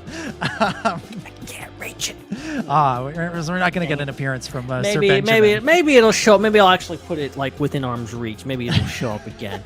And maybe you'll maybe you will be forced to turn it off because your ears are bleeding from certain accents coming out of my mouth. Yeah. So again, make sure you follow Ben on social media at Ben Hart with no E. You can follow me at DominicJ25. You can follow the Star Wars Underworld at the SWU. And you can follow Chris. Tell him he should have said goodbye before he left the show this week at Seek3PO. Chris will be back next week, although he may make another sudden exit. I think we can say that for you tune in for that. Tune in for who knows how he's going to leave. Yeah, this weekend next, Chris has got other stuff he's got to take care of, so can only be there for the first half of the show. And speaking of next week, as I mentioned, listener feedback. We'll get to that. We'll also get into some publishing stuff next week, and the teased Kenobi spoilers that are out there, because there's some interesting stuff. There's some interesting stuff. So make sure you tune in then. All right, that is going to do it. Thank you, everybody, for listening. We will see you all again in 7 days' time. So for Chris, for Ben, for all the other wonderful people at the Star Wars Underworld, my name is Dominic, and may the Force be with you.